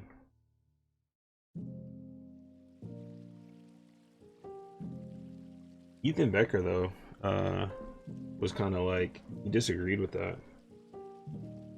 I'm seeing a guy who looks tired right now walking around with a mug. Kind of perfect. Let's see if I can adapt. There's a couple things that I was missing facial expression wise. What I'm gonna do is I'm gonna move this up.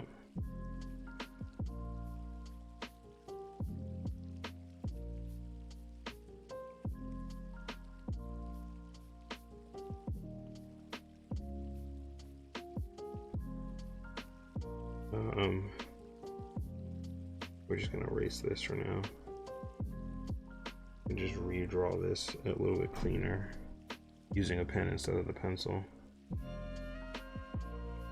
and instead of just going upward, which I still might do,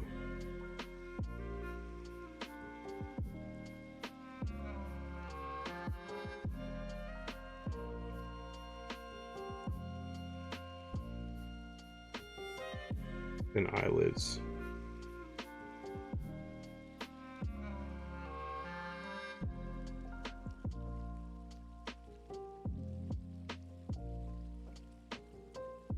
Yeah, it looks way more tired here, and less depressed and more tired.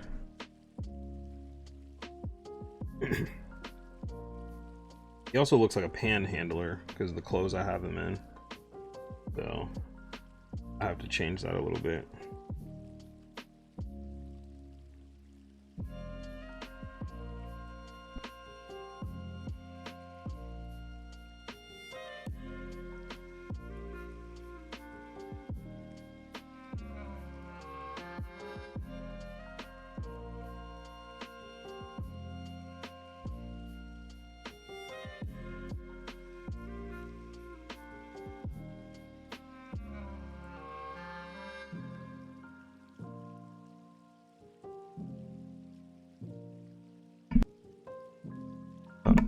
Hold on, you guys. I'll be right back.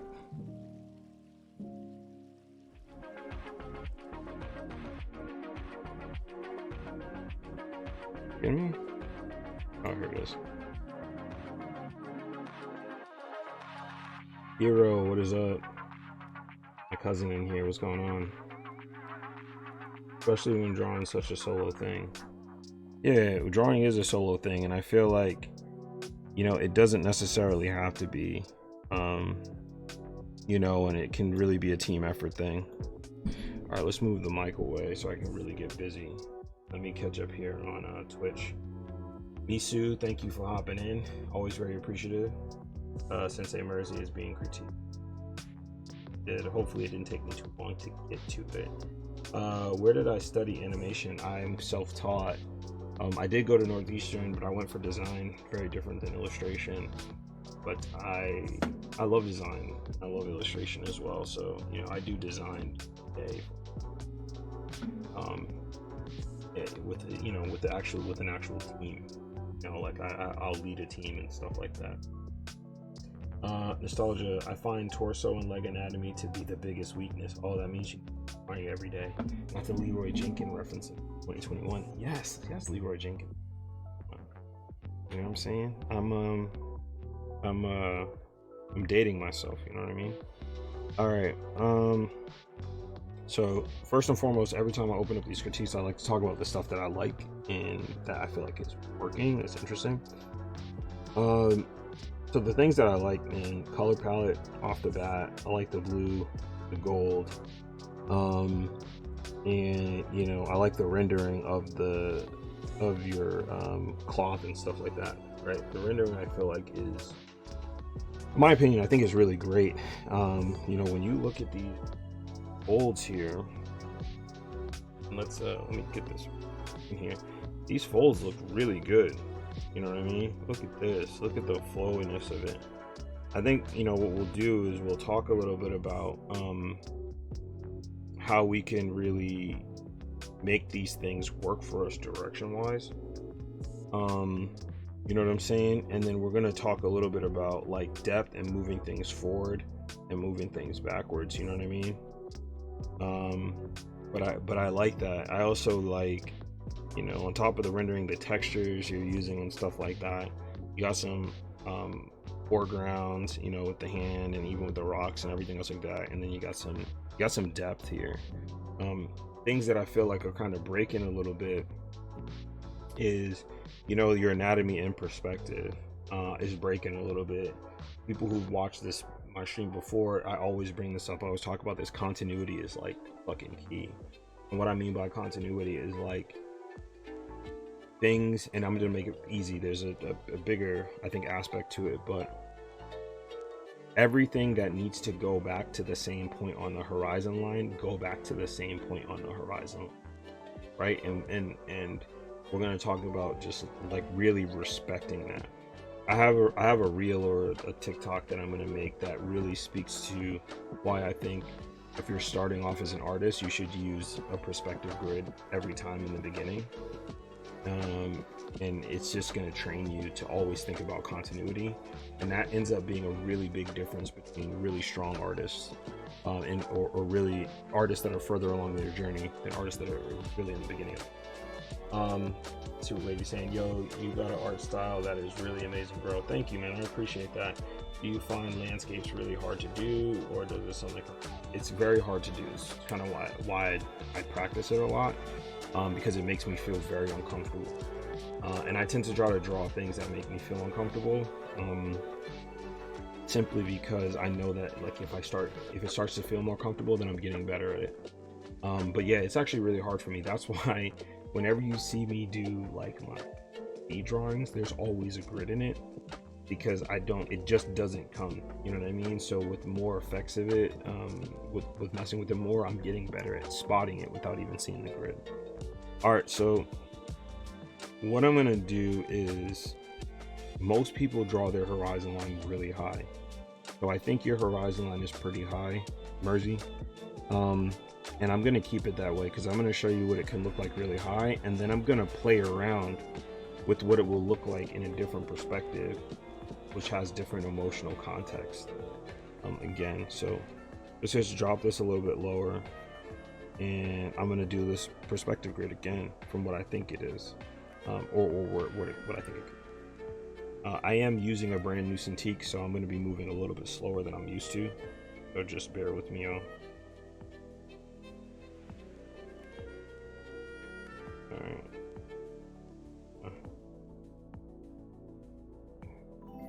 Okay. Hey, thank you for the follow, D. Appreciate it. Alright. So let's say this is it. And your character is going to be below this. Alright, and then for this to be more cinematic, I'm just going to throw another perspective line in here. I'm going to fan these lines out. Like I said, I'm using a new Cintiq, so this is not going to be as nice as I want it to be. So the first thing we're going to do is, in your drawing, you have a lot of depth, right? There's a leg that's going forward, there's a leg that's going back. And we really want to show that because right now it's kind of flattened out, and I feel like you're rendering here, you're using the rendering to kind of compensate for it. But you know, what we want to do is we want to be able to proficiently draw it before we really jump into the rendering. You know what I'm saying? Perspective grids, his go like his practice. Perspective grid is his go-to like practice. Nice. Immediate witchcraft. Hey. All right, so let's boom. Now we got this grid, which is it's not necessarily my favorite thing here, but we're gonna just draw this character's pose in it. So it looks like he's pulling his a blade out, and what we're gonna try to do is we're just gonna, throughout this entire time, really just gonna try to respect this grid and the death tier. So this character's head right here. The reason why I like doing this grid too is you immediately get depth right away. Now, like I said, this is not like done to the best of my ability, because what you would see in the back here is you see a lot more lines, you know, and that's going to really help you with the depth portion of it. And the reason why that's important is as you start drawing things further back and closer, it's gonna force you to start thinking that way. Now let's see, the blade is already half pulled out.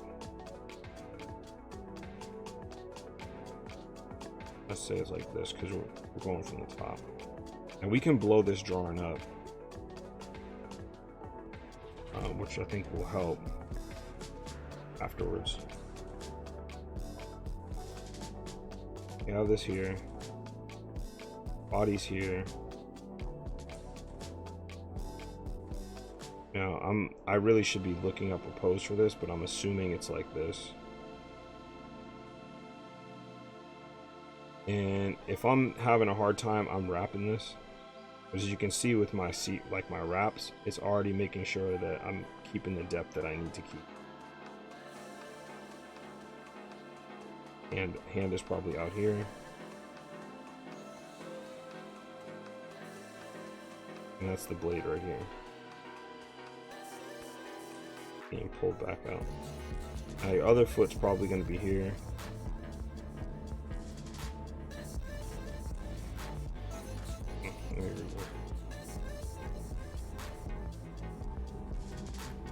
Alright, yeah, this new touch ring is something that's really different.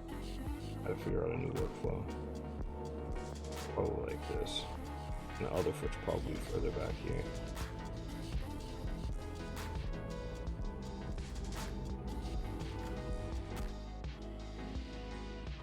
Now just moving quickly, I'm making sure that things are kind of going back, that things are, you know, my depth and stuff like that is still the same.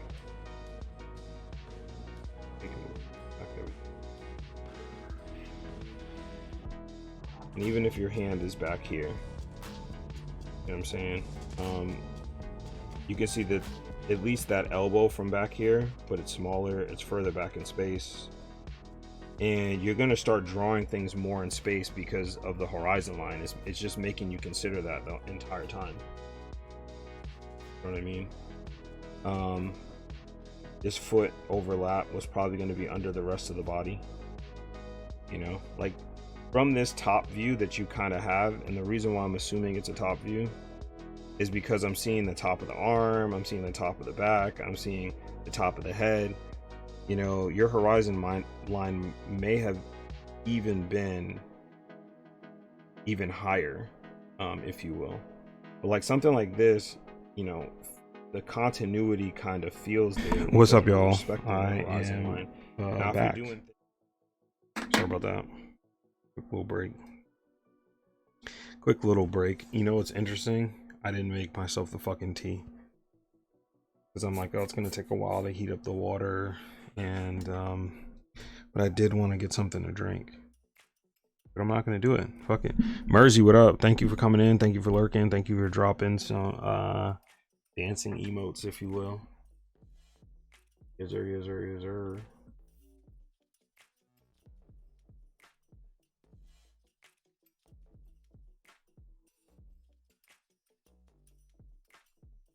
Yeah, hot cider is great.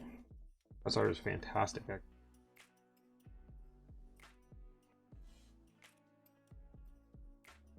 All right, let's get back into this art shit.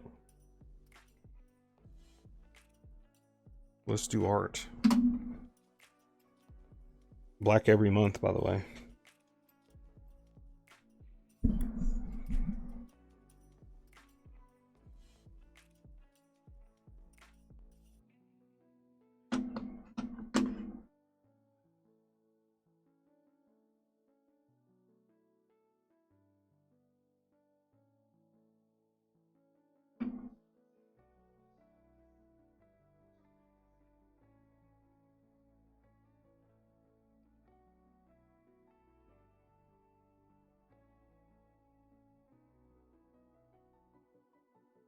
Gonna flatten this here.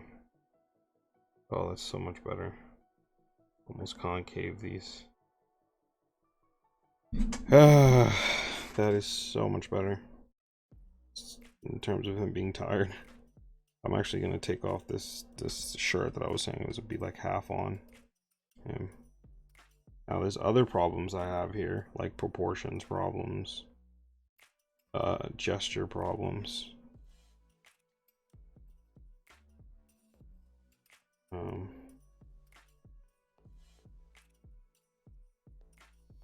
I'm just gonna take his arm and actually like hold it up.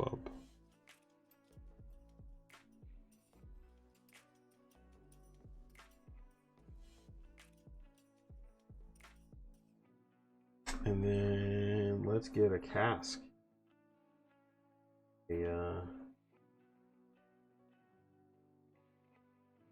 Like a goblet, like a wooden mug.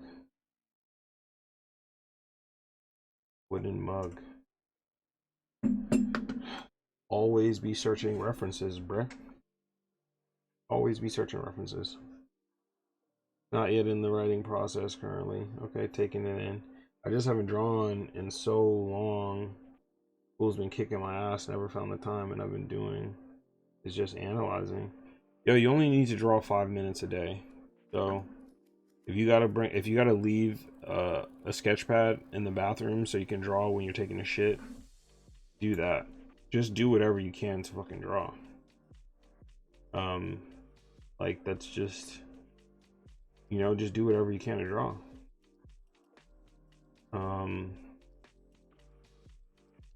Getting that time in there is crucial. Just time to break the illusion. So, you know, I couldn't do the drawing on the toilet situation. However, I could do, you know, looking up references, or I have a mythology book that I used to have up here. That shit is in my bathroom. Instead of just scrolling through my phone and looking at people's recycled content. You know, I do research.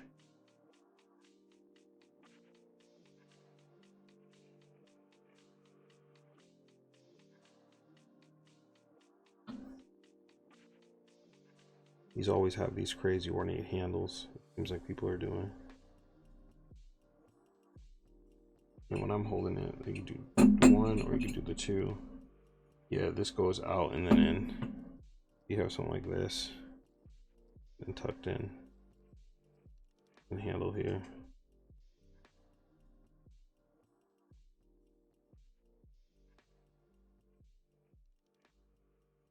Tired coffee look, like I just got up in the morning.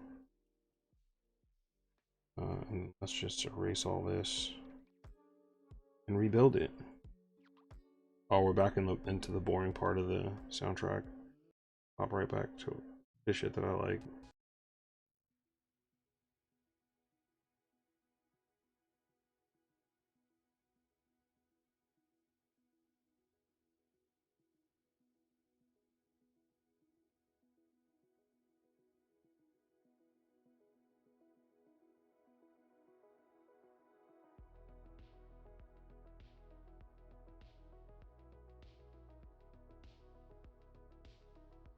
For all the stories that I tell, I firmly plan on changing my character's clothing. Like I always hated that a character, especially in anime, where they're not like heroes, they don't generally have costumes, that a dude just wears the same shit. That was one of the things I really liked about Hunter x Hunter and Yu Yu Hakusho, is that the characters who had money, who like lived in the real world essentially, outside of Gong, like they had different fits. Like Killua had different fits. What's the name? What's his name? Killua, Kurapika, you know. And then in Yu Yu Hakusho, they constantly change the fits. Like obviously, Yusuke was a school student, but on his free time, dog, I think it was balling.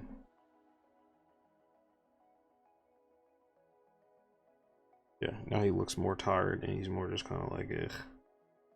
Just got up this morning. I would also have to like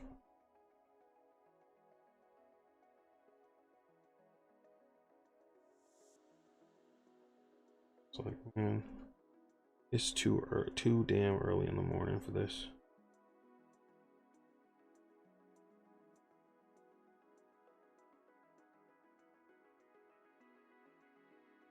Yusuke had drip outside of school. Exactly. I'm gonna change the hairstyles too for sure. If you have distinct enough features for your character, you can definitely do that. Didn't you say One Hero Gaming had a manga?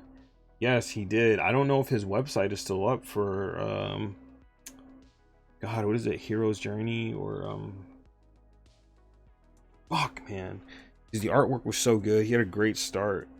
I mean, I don't think I'm ruining anything. I don't think he's redoing this one, but there's like a village massacre in the beginning, and it's done so well.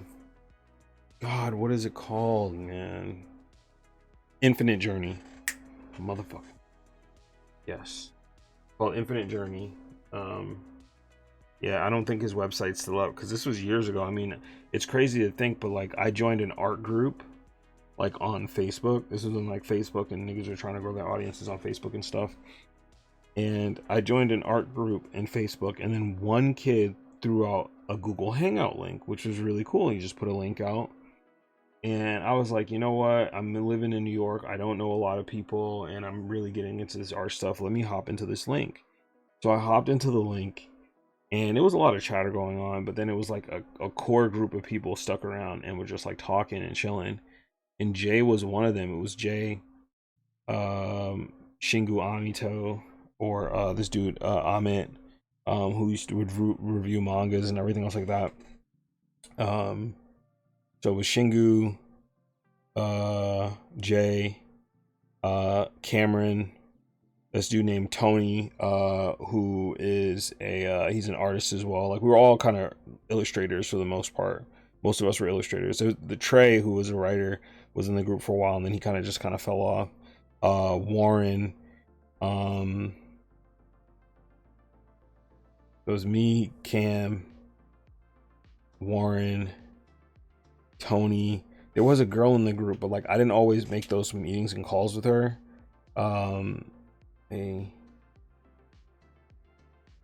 Damn, there was this white dude in the group too who was like mad cool. I just met up with him from Texas, and I'm blanking on his fucking name, which sucks because Josh. And Josh. And at one point we started a magazine called Barrage, which was really cool, and we had a podcast called Episode Zero. And I did the logo for it and the animation for it, opener. It's probably still on YouTube. And it was cool, but it was just like, you know, there's a difference between like artists and like businessy art people. And like only a few of us were really like businessy artists, you know, businessy art people. And that ended up being like me, Cameron, you could even say Josh, Jay, Cameron, Josh, Jay, and like we're the ones who kind of like were just like, all right, well, like at that time I started gaining some steam on Insta. You know, I was like, oh, I got like 5,000 people on here, like this isn't bad. My work was still kind of trash, but I was gaining an audience with people who weren't as farther along on their art journey than I was. So then I was just like, yo, I want to build this audience on IG, and hopefully that'll take me into like creating my own stories and stuff like that. And then I think I got to like 10K, and then Cam was like, bro, you really doing it? And I'm like, nigga, you're a better artist than me. Like, get on here. And I remember motivating him to get on. And, you know, we were kind of posting each other's stuff back and forth. Cameron's a great creator too. And then Shingu, who was like he would like review anime, was also had like ideas for his own story. So he started writing. Couldn't find the right artist that he wanted, so he just started fucking drawing. This is a nigga who has only been drawing for like maybe 4 years, and his work looks fucking great. You know, he's found the time to dedicate to it, and he's a meticulous person anyway. To be able to do that, and then yeah, but it was crazy. I think we all met in 2013 or 14. You know, via a Google Hangout, and it's been dope. You know, this next project I'm doing is going to be with Cameron, and it's just it's a really cool experience. I I'm just gonna blow this up real quick because I want them to be kind of somewhat similar size. I have to change the lip on here because the lip on these models are different. Let me go back and catch up.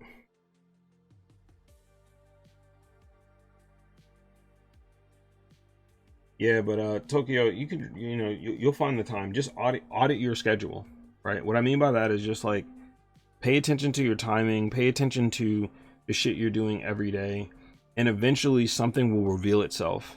Like a time opening will reveal itself, and you can use that time to draw, man. Poseidon, didn't you say one hero had a manga? Yes, I went to that. 5 minutes, always 1 to 2 hours is effective. I thought 1 to 2 hours is effective. No. The reason why I say 5 minutes is one of the biggest discoveries I ever had illustrating, I discovered in 5 minutes. Now the idea is that like you can achieve 10,000 hours if you are drawing with intention or doing something with intention to grow and to get better. It becomes a part of your knowledge base. I say 5 minutes because in 5 minutes, it theoretically it's a stacked 5 minutes. If you do 5 minutes every day for 5 days a week, you've done 25 minutes. But as long as you're drawing something different, you're sketching something different, you're trying to learn, that's experiences that are stacked on top of each other, right? So the discovery that ended up happening for me is my work was always very, very fucking flat. Like I would do these sketches, I would like the sketches, and I like the sketches because I'd have these happy accidents when I was moving around that gave my characters depth. But then the moment I started coloring them or inking them, all of that would go away, and I was just kind of like, why? Like, what the heck? Yeah. One thing just kind of stuck is that diagonals dictate form, diagonals dictate volume, and I hadn't really noticed that before. And what I mean by that is like a diagonal line can give you a volume very quickly. So how do you translate this into like an arm or something like that? Well, then that line becomes like this. So now you have curved shapes following these diagonal lines that give you a real sense of depth. And then you can emphasize that through shading. You know what I'm saying? And I remember just sitting there just drawing, and I'm like, man, why is this flat? And then I'm like, there's no diagonal lines. I was like, there's no diagonal lines in my artwork. And the finished work. And you know, where do you put those diagonal lines? Well, you put them in your wrinkles, right? When you're wrapping your objects. You put them on little wristbands. You put them in the character designs to the shirts. That's where you add in like those diagonal lines that give the sense of depth. But I wasn't doing that, so I'm just drawing these flat lines, inking these flat lines after a while, and then that was it. And that was a 5-minute discovery, you know. And then I started to have to actually learn and practice the skill of creating curved lines in space that felt three-dimensional.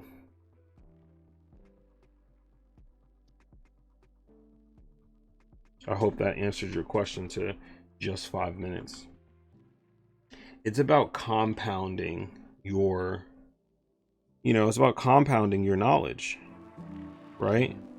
So, if you compound that knowledge over the course of, several days, even if it's just 5 minutes a day, that's incredible. It's better than doing nothing. There's a lot of people who are doing zilch, zip, fucking zero. Just try to do something, dog, because slow progress is way better than no progress. All right, so let's see. Me Too can't have them have same clothes. What about school uniform? Ooh, that's a good point. I'm gonna change the hairstyles too. Yusuke had drip outside of school. He definitely did. I was watching Yu Yu Hakusho today, and I'm probably gonna watch it after I hop off this live, Kurama too, of course. Yoko Kurama. The whole Yu Yu squad was dripped out for sure.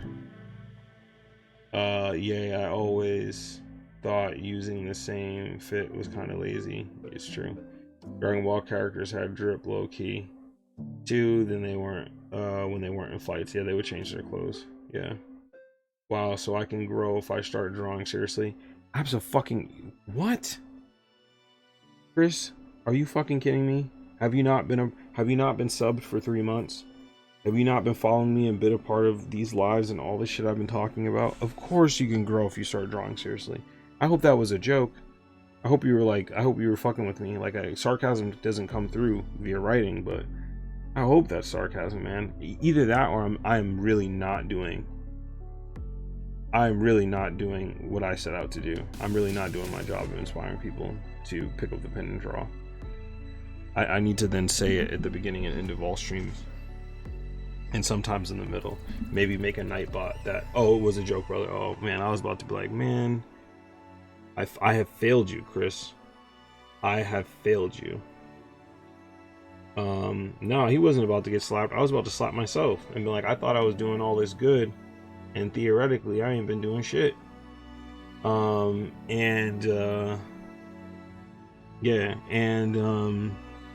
like, man, you almost killed me.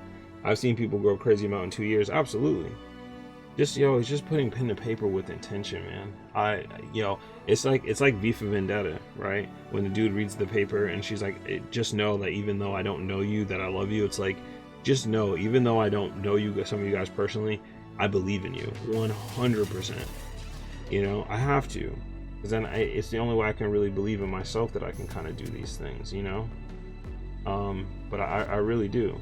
You know what I'm saying? No bullshit. Anybody can do it, especially if I can do it. You know? I want to have this big dude across the top. A big attacking version. Now I'm referring to the style sheet. You'll see how I jump around. But I like it. I like this. He's looking lazy here. I got to do my little seat shot. But in every single style page, there's a seat scene. Everybody's sitting something. She's sitting in like a wicker kind of basket seat. And Bayless is sitting in this will be like a wooden cloth folded chair at a little table. I have like their whole cells kind of thinged out, because you know they still kind of stay in cells, if you will. And there's some movement in you know, almost all of these. There's some movement to these character designs too. So you got this here, so I got to get some movement here for him. And each of the sitting shots for all the characters are kind of sexy shots, you know. Like I wanted to kind of like GQ Woman of the Year, Girl of the Year, whatever. Not GQ Woman of the Year, but GQ Man of the Year kind of situation. And then whatever the female version of that is, you know.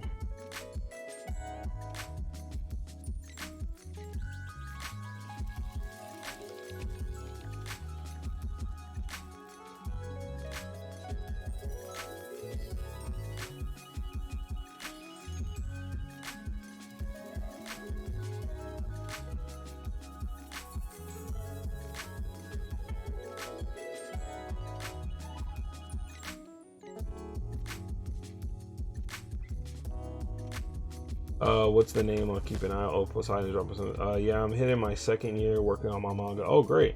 Releasing the 1st chapter in March and starting the 2nd. That's fantastic. You know, when it drops, you're gonna have to put it in chat.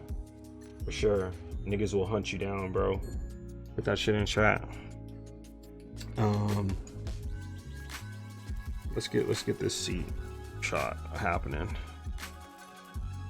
Just get it started. What I really want to do is this motion scene, but I'm forcing myself to do the other scene first.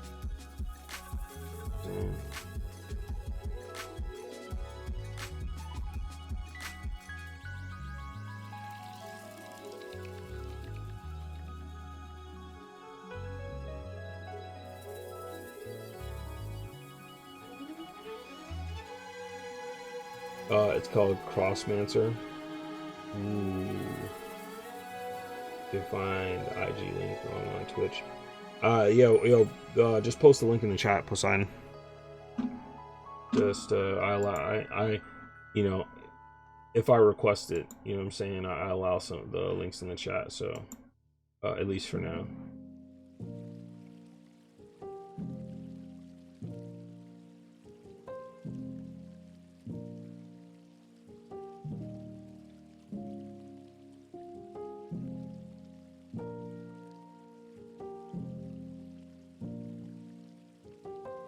No, and I appreciate that. I appreciate you waiting for me to ask. It's thoroughly appreciated, dude, for sure. Because people will do some out of pocket shit and just be posting it. And you know, I don't do it to other people, so you know, I hope people don't do it to me, you know.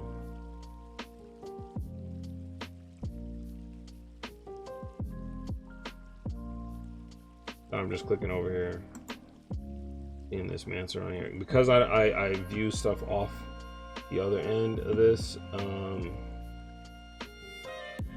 Yo, did you draw this stuff or you have an illustrator up in Cossin?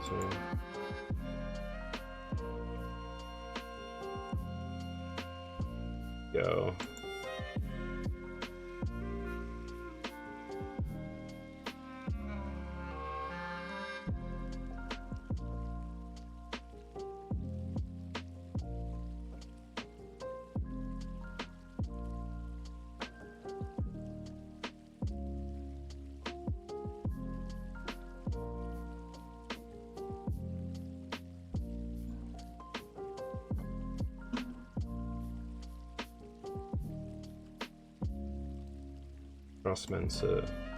Yo, I dropped it a follow, bro. You can draw. If you're the artist, you can draw. Whoever the artist is can draw. But I'm also liking the genre. So this Kindario character, I love his fit. You know what I'm saying? I love it. I think it's dope. Like, I love the high fantasy, you know, rawhide leather look. I think it's ill. This person almost looks like a Sky Captain too. It seems like thing punky, but they have some Sky Captain-y references. So fire. Poseidon, Magna, really dope. Really ill. I had to drop a follow on that.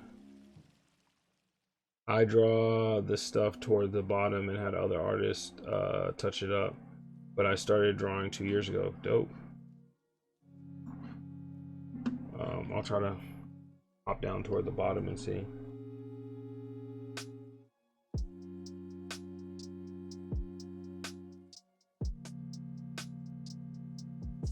Yeah, I see. I mean, look, they're following your prompt. Well, oh, I see you had some Nicholas Draper Ivy work done here. I could spot this nigga's work from a mile away. This is 93 weeks ago. Yeah.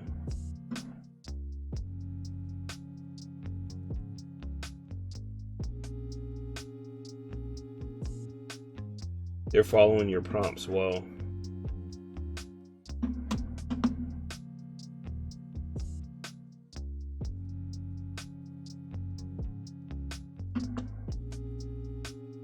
Go ahead and start your artist journey. You damn right, bro. The thing is, I'm gonna be here for it. You know what I mean? I'm here for that journey.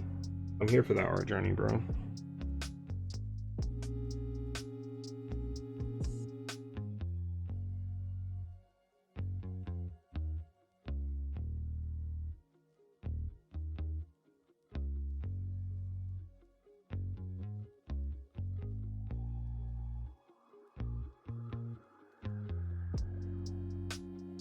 Started. You see the crowd right now. You see the community.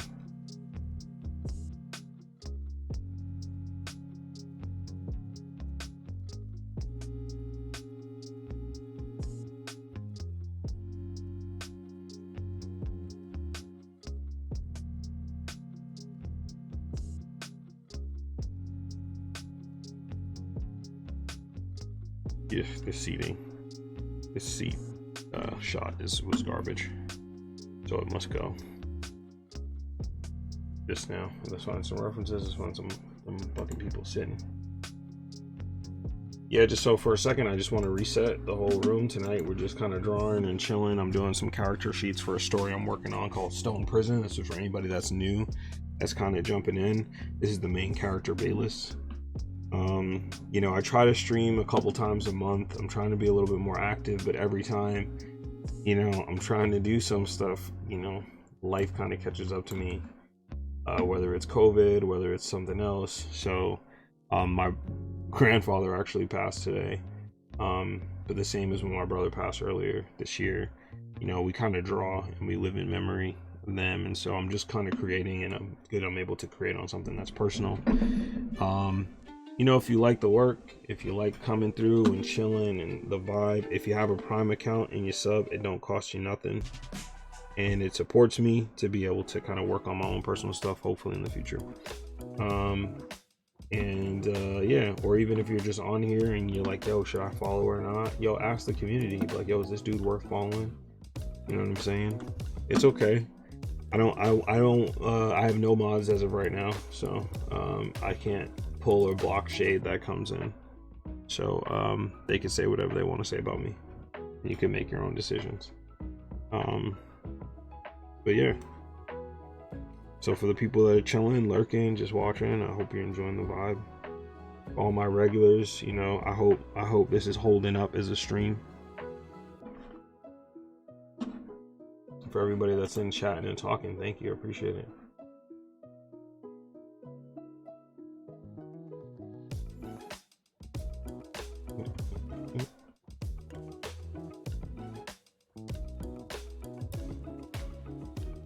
This is a cool pose.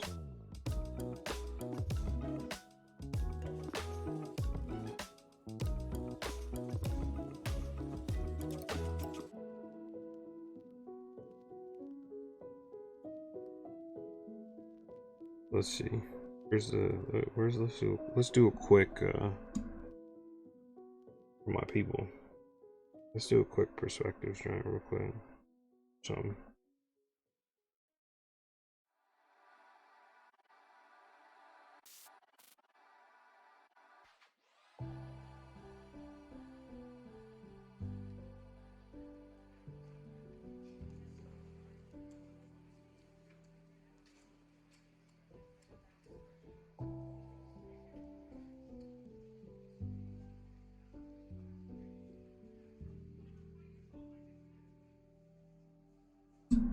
All right.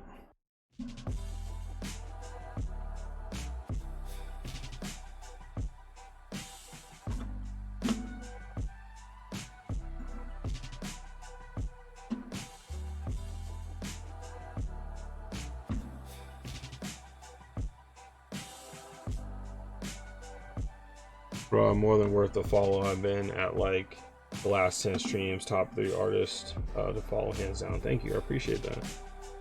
Thank you.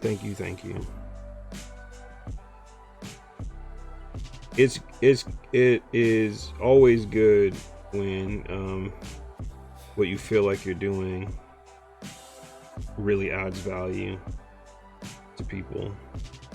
To be honest, like, you know that what you are doing that you're passionate about is also in line with inspiring and people having a good time. You know what I'm saying?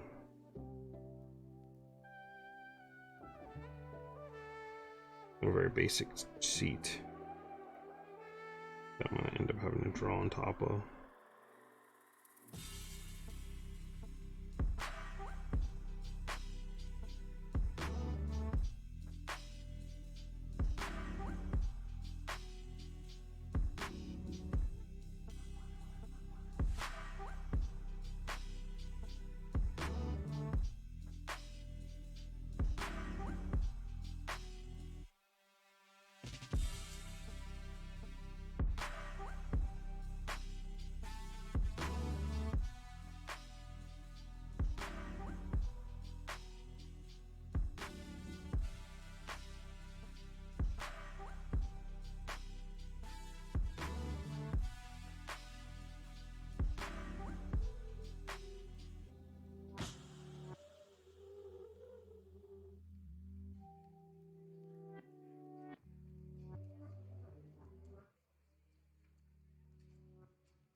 He's leaning his foot this way. Maybe I can go here. Push this up a little bit.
There's also a flow to the body too, but this looks good enough. I'm drawing in a completely different angle than the actual picture. I just needed the idea conceptually. These are my character sheets.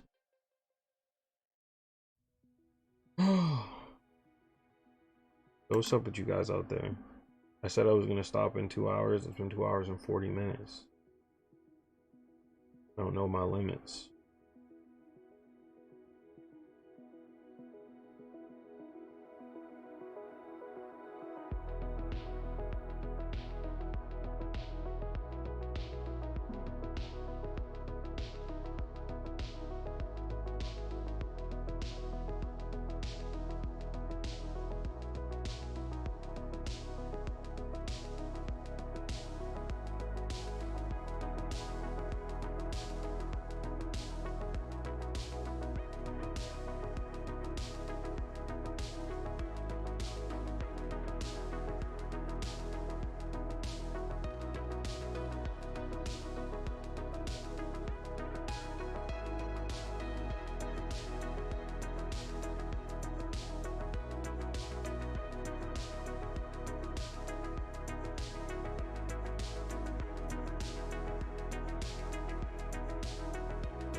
Up here on Pinterest looking at high school design references. Yeah, Pinterest is the go-to. I'm literally on there too, or I was on there looking for a gesture. So that's how I started drawing this sitting character. He admittedly he is in a completely different perspective, so I gotta work a little bit harder to try to figure out what I really want to do with it, but it was a good starting point.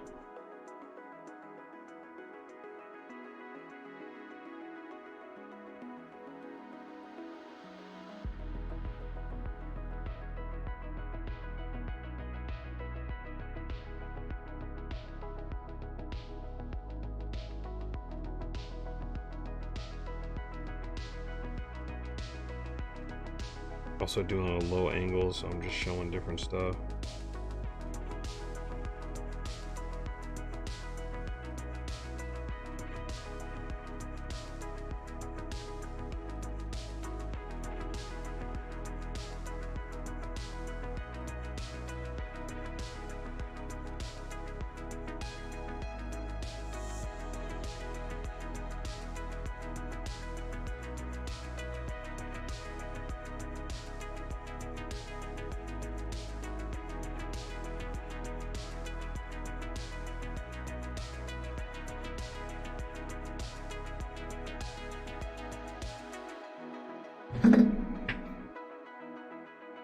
is the best form of social media. It's a great one. Definitely for sharing resources, man, and being able to get shit, find shit that way. You know, it's been a game changer for my journey, my art journey. Incredible game changer for my art journey. I don't think I would have been able to grow the way I've been able to grow without something like Pinterest. To be able to catalog all of your references and then kind of refer back to them has just been astronomical, man.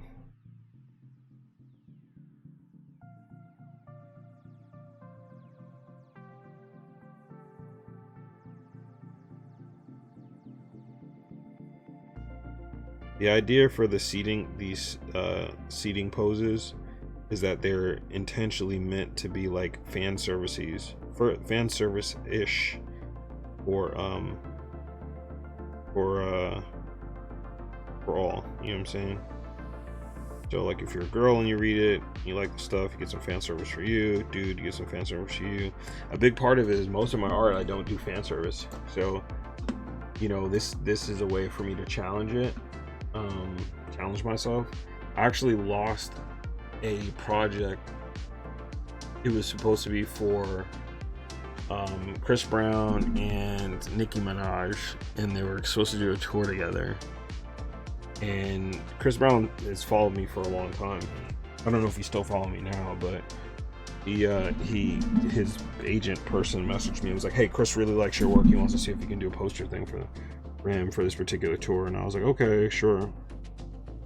But like at the time, and he was like, "Oh, it's with Nicki Minaj." I'm like, "Oh shit," you know. So at the time, I just and even now, I don't draw enough like fan servicey, sexy women, and I definitely lost that opportunity because I did not fucking nail it.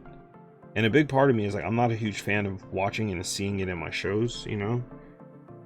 But the genre is out there, and it's a three-dimensional way that I can like add stuff to my thing, to my stories and my work. But as the Black Nerd Problems wrote about in my book, like I don't do a lot of, you know, TNA poses for the female characters. So I you know, that really fucked me. But I think an interesting way of doing it is juxtaposing your characters with some interesting fan service stuff. So that's what I was doing. Yeah.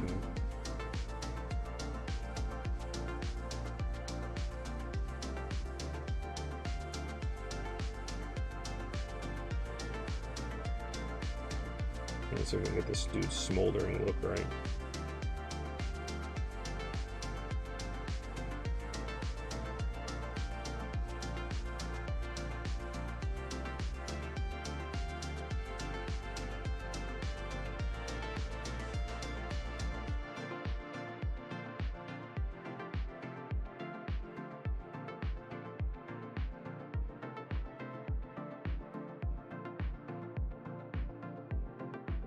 Come on, save it already.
Face is too long.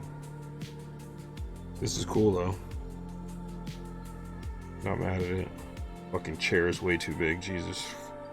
Jesus fucking Christmas. Golly. Maybe it's like this. I also want to make this chair a little bit more interesting. I don't know what I want to do with it, but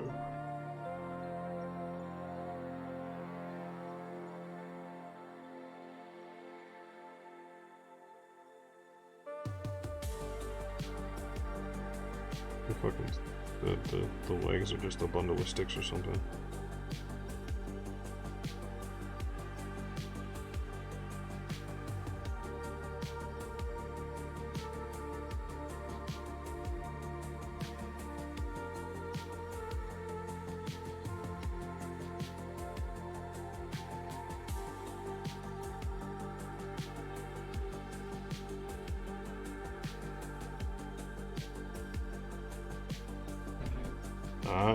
Not bad. Not bad. I'm not mad at this shit, dog. Not mad at this shit, bro. Facts, really, I've never done Pinterest. Yeah, that's why I'm asking earlier, working in the studio. About working for a studio, Mikey. I'm focusing on running an animation studio, and I know how much goes into being a pro artist, and I feel like my strengths is being hard to skill ideas. Yeah, I mean, that's managing is a skill in its own. So if you feel like you can manage and get people together to do the shit that you want to do, it's very important. It's you need a person that's like that.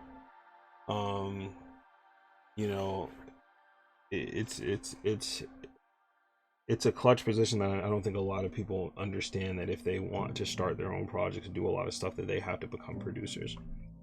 Trying to see what it takes to recruit a top tier manga like reputation in the field. If I can get black heavy hitting artists and explode in the matter of a year. But yeah, I mean, it's expensive. It definitely costs. I wouldn't even just say for myself, but anybody that's already been in the industry that knows what they're doing, you have to get someone from the Animation Guild. People like Marvin Britt, Matthias B. Well, I guess Winton Red has been pulled up to director, so he's a hard nigga to get. But before he got pulled up to director, the dude who does anime. But then for directors, you got Chris Copeland, you got Latoya Revenue, who's done more comedic based stuff, but still great.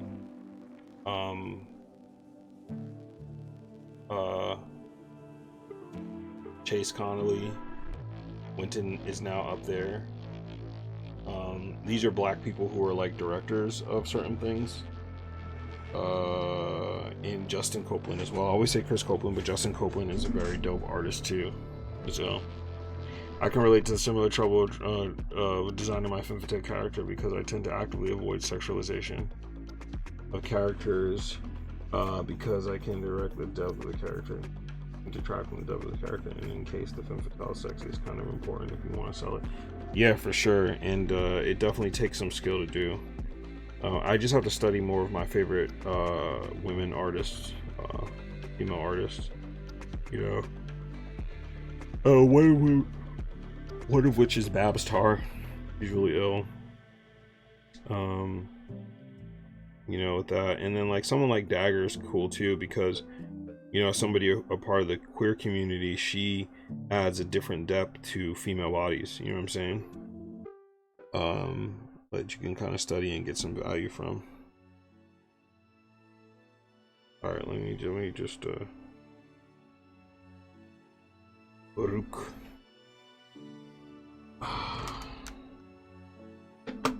This turned out to be a 3-hour stream. I'm gonna go for at least another 8 minutes now, dog. And let's go, Bebas. No! What the fuck? Bebas is gonna all cap this. I actually have to go to. Oh, I don't have it on here. What? What was the type that I used then? Did I rasterize it? I think I did rasterize it. I'm just afraid if I click on it, it's gonna be gone. Oh, long shift. I have to go on and get all my old typefaces and put them on here. This shit is a disgrace right now.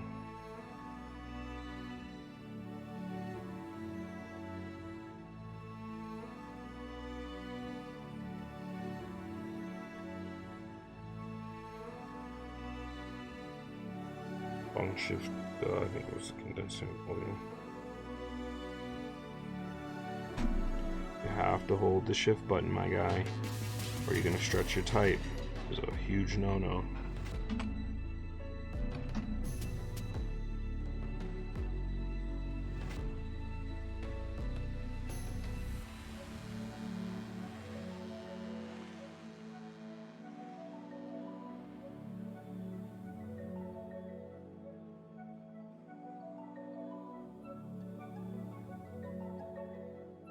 I can't do that character jumping across the screen if I do the words like this. But I'll move some things over and get some shit popping.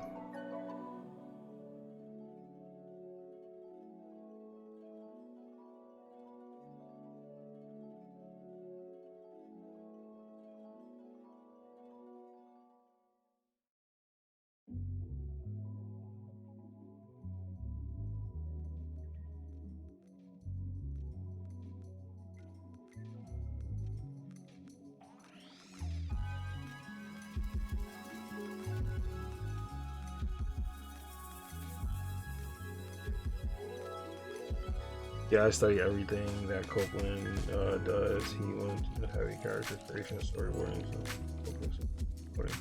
yeah, smart.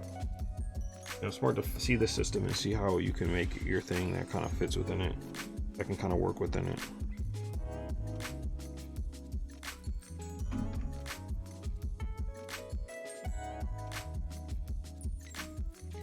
Not want to create a tangent there.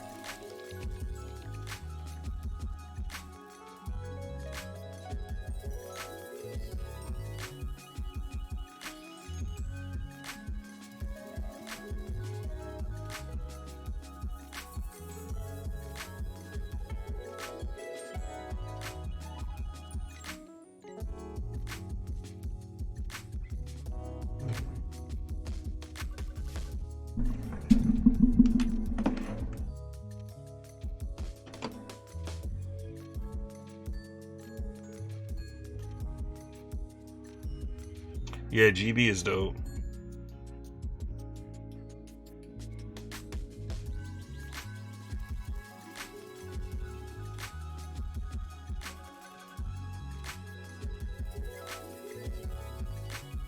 Oh, you know what might be ill?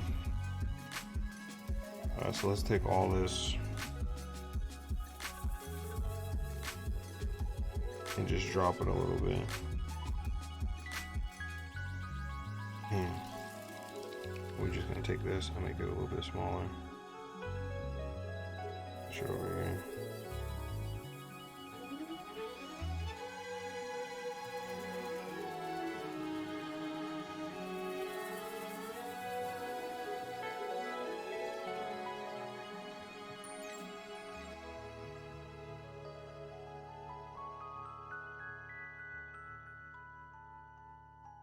Whew.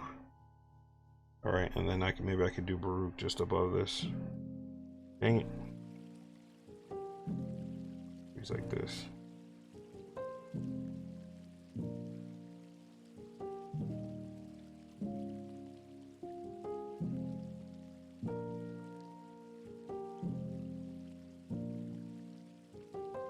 Yeah, GB's, she's ill. She's certified, as they say.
Her use of color is next level. It really is.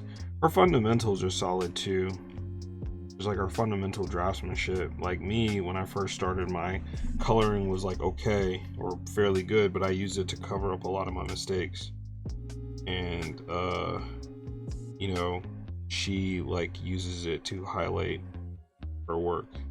That's what makes her extra phenomenal.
But she does a lot of space themed art. She really does.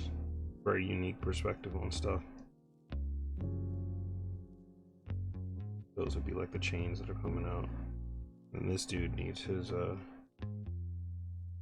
basically around.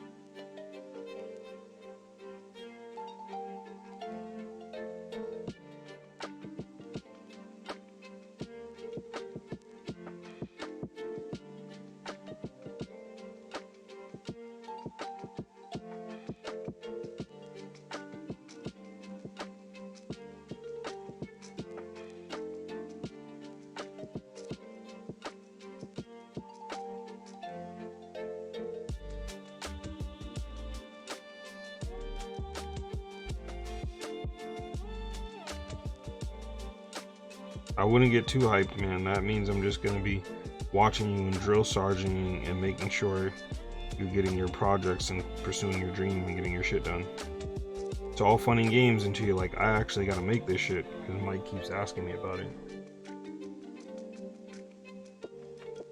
You know what I'm saying? Oh, there's an ad in progress. I didn't even realize.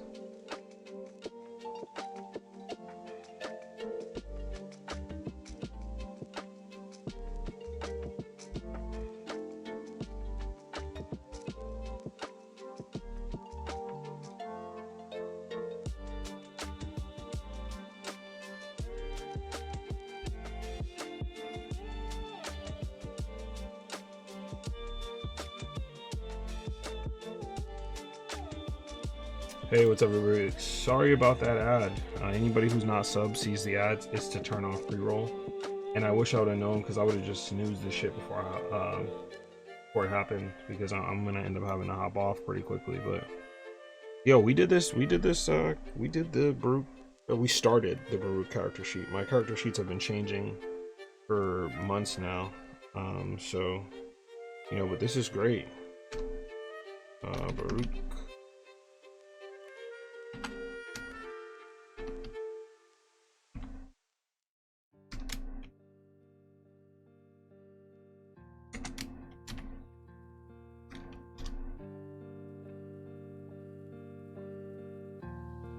I'm on it. My last post had a bag full of stuff I wanted to drop in 2 days because it's banned on Facebook. Other thing I need to do is push my clothing a bit more so things improve on.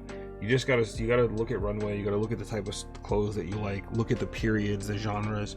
Understand whether you're taking something from 16th or 18th century French, you know, clothing.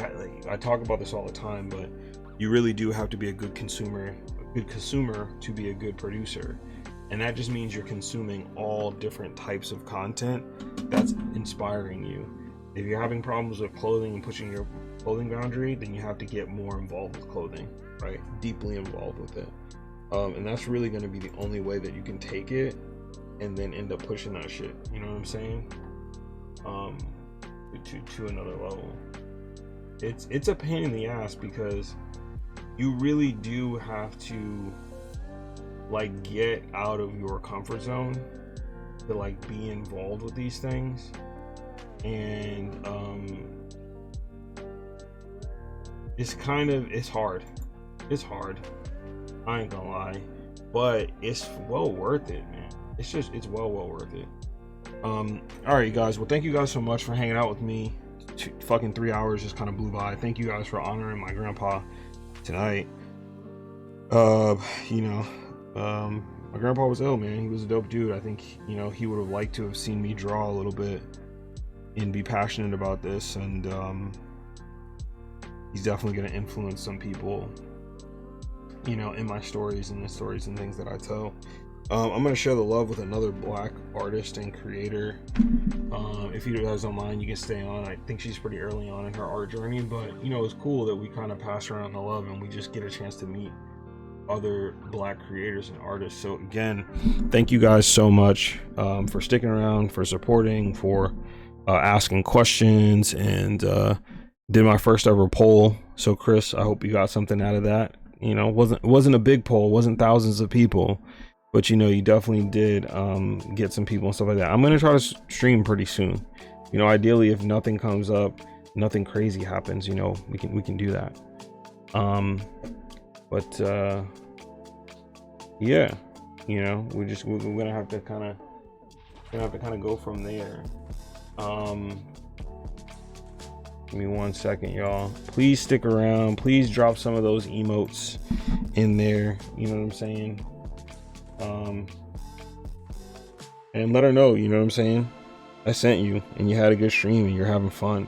So this is another great Black content creator. You know what I mean? I think she's really gonna enjoy it and appreciate it. So show some love, y'all. For real.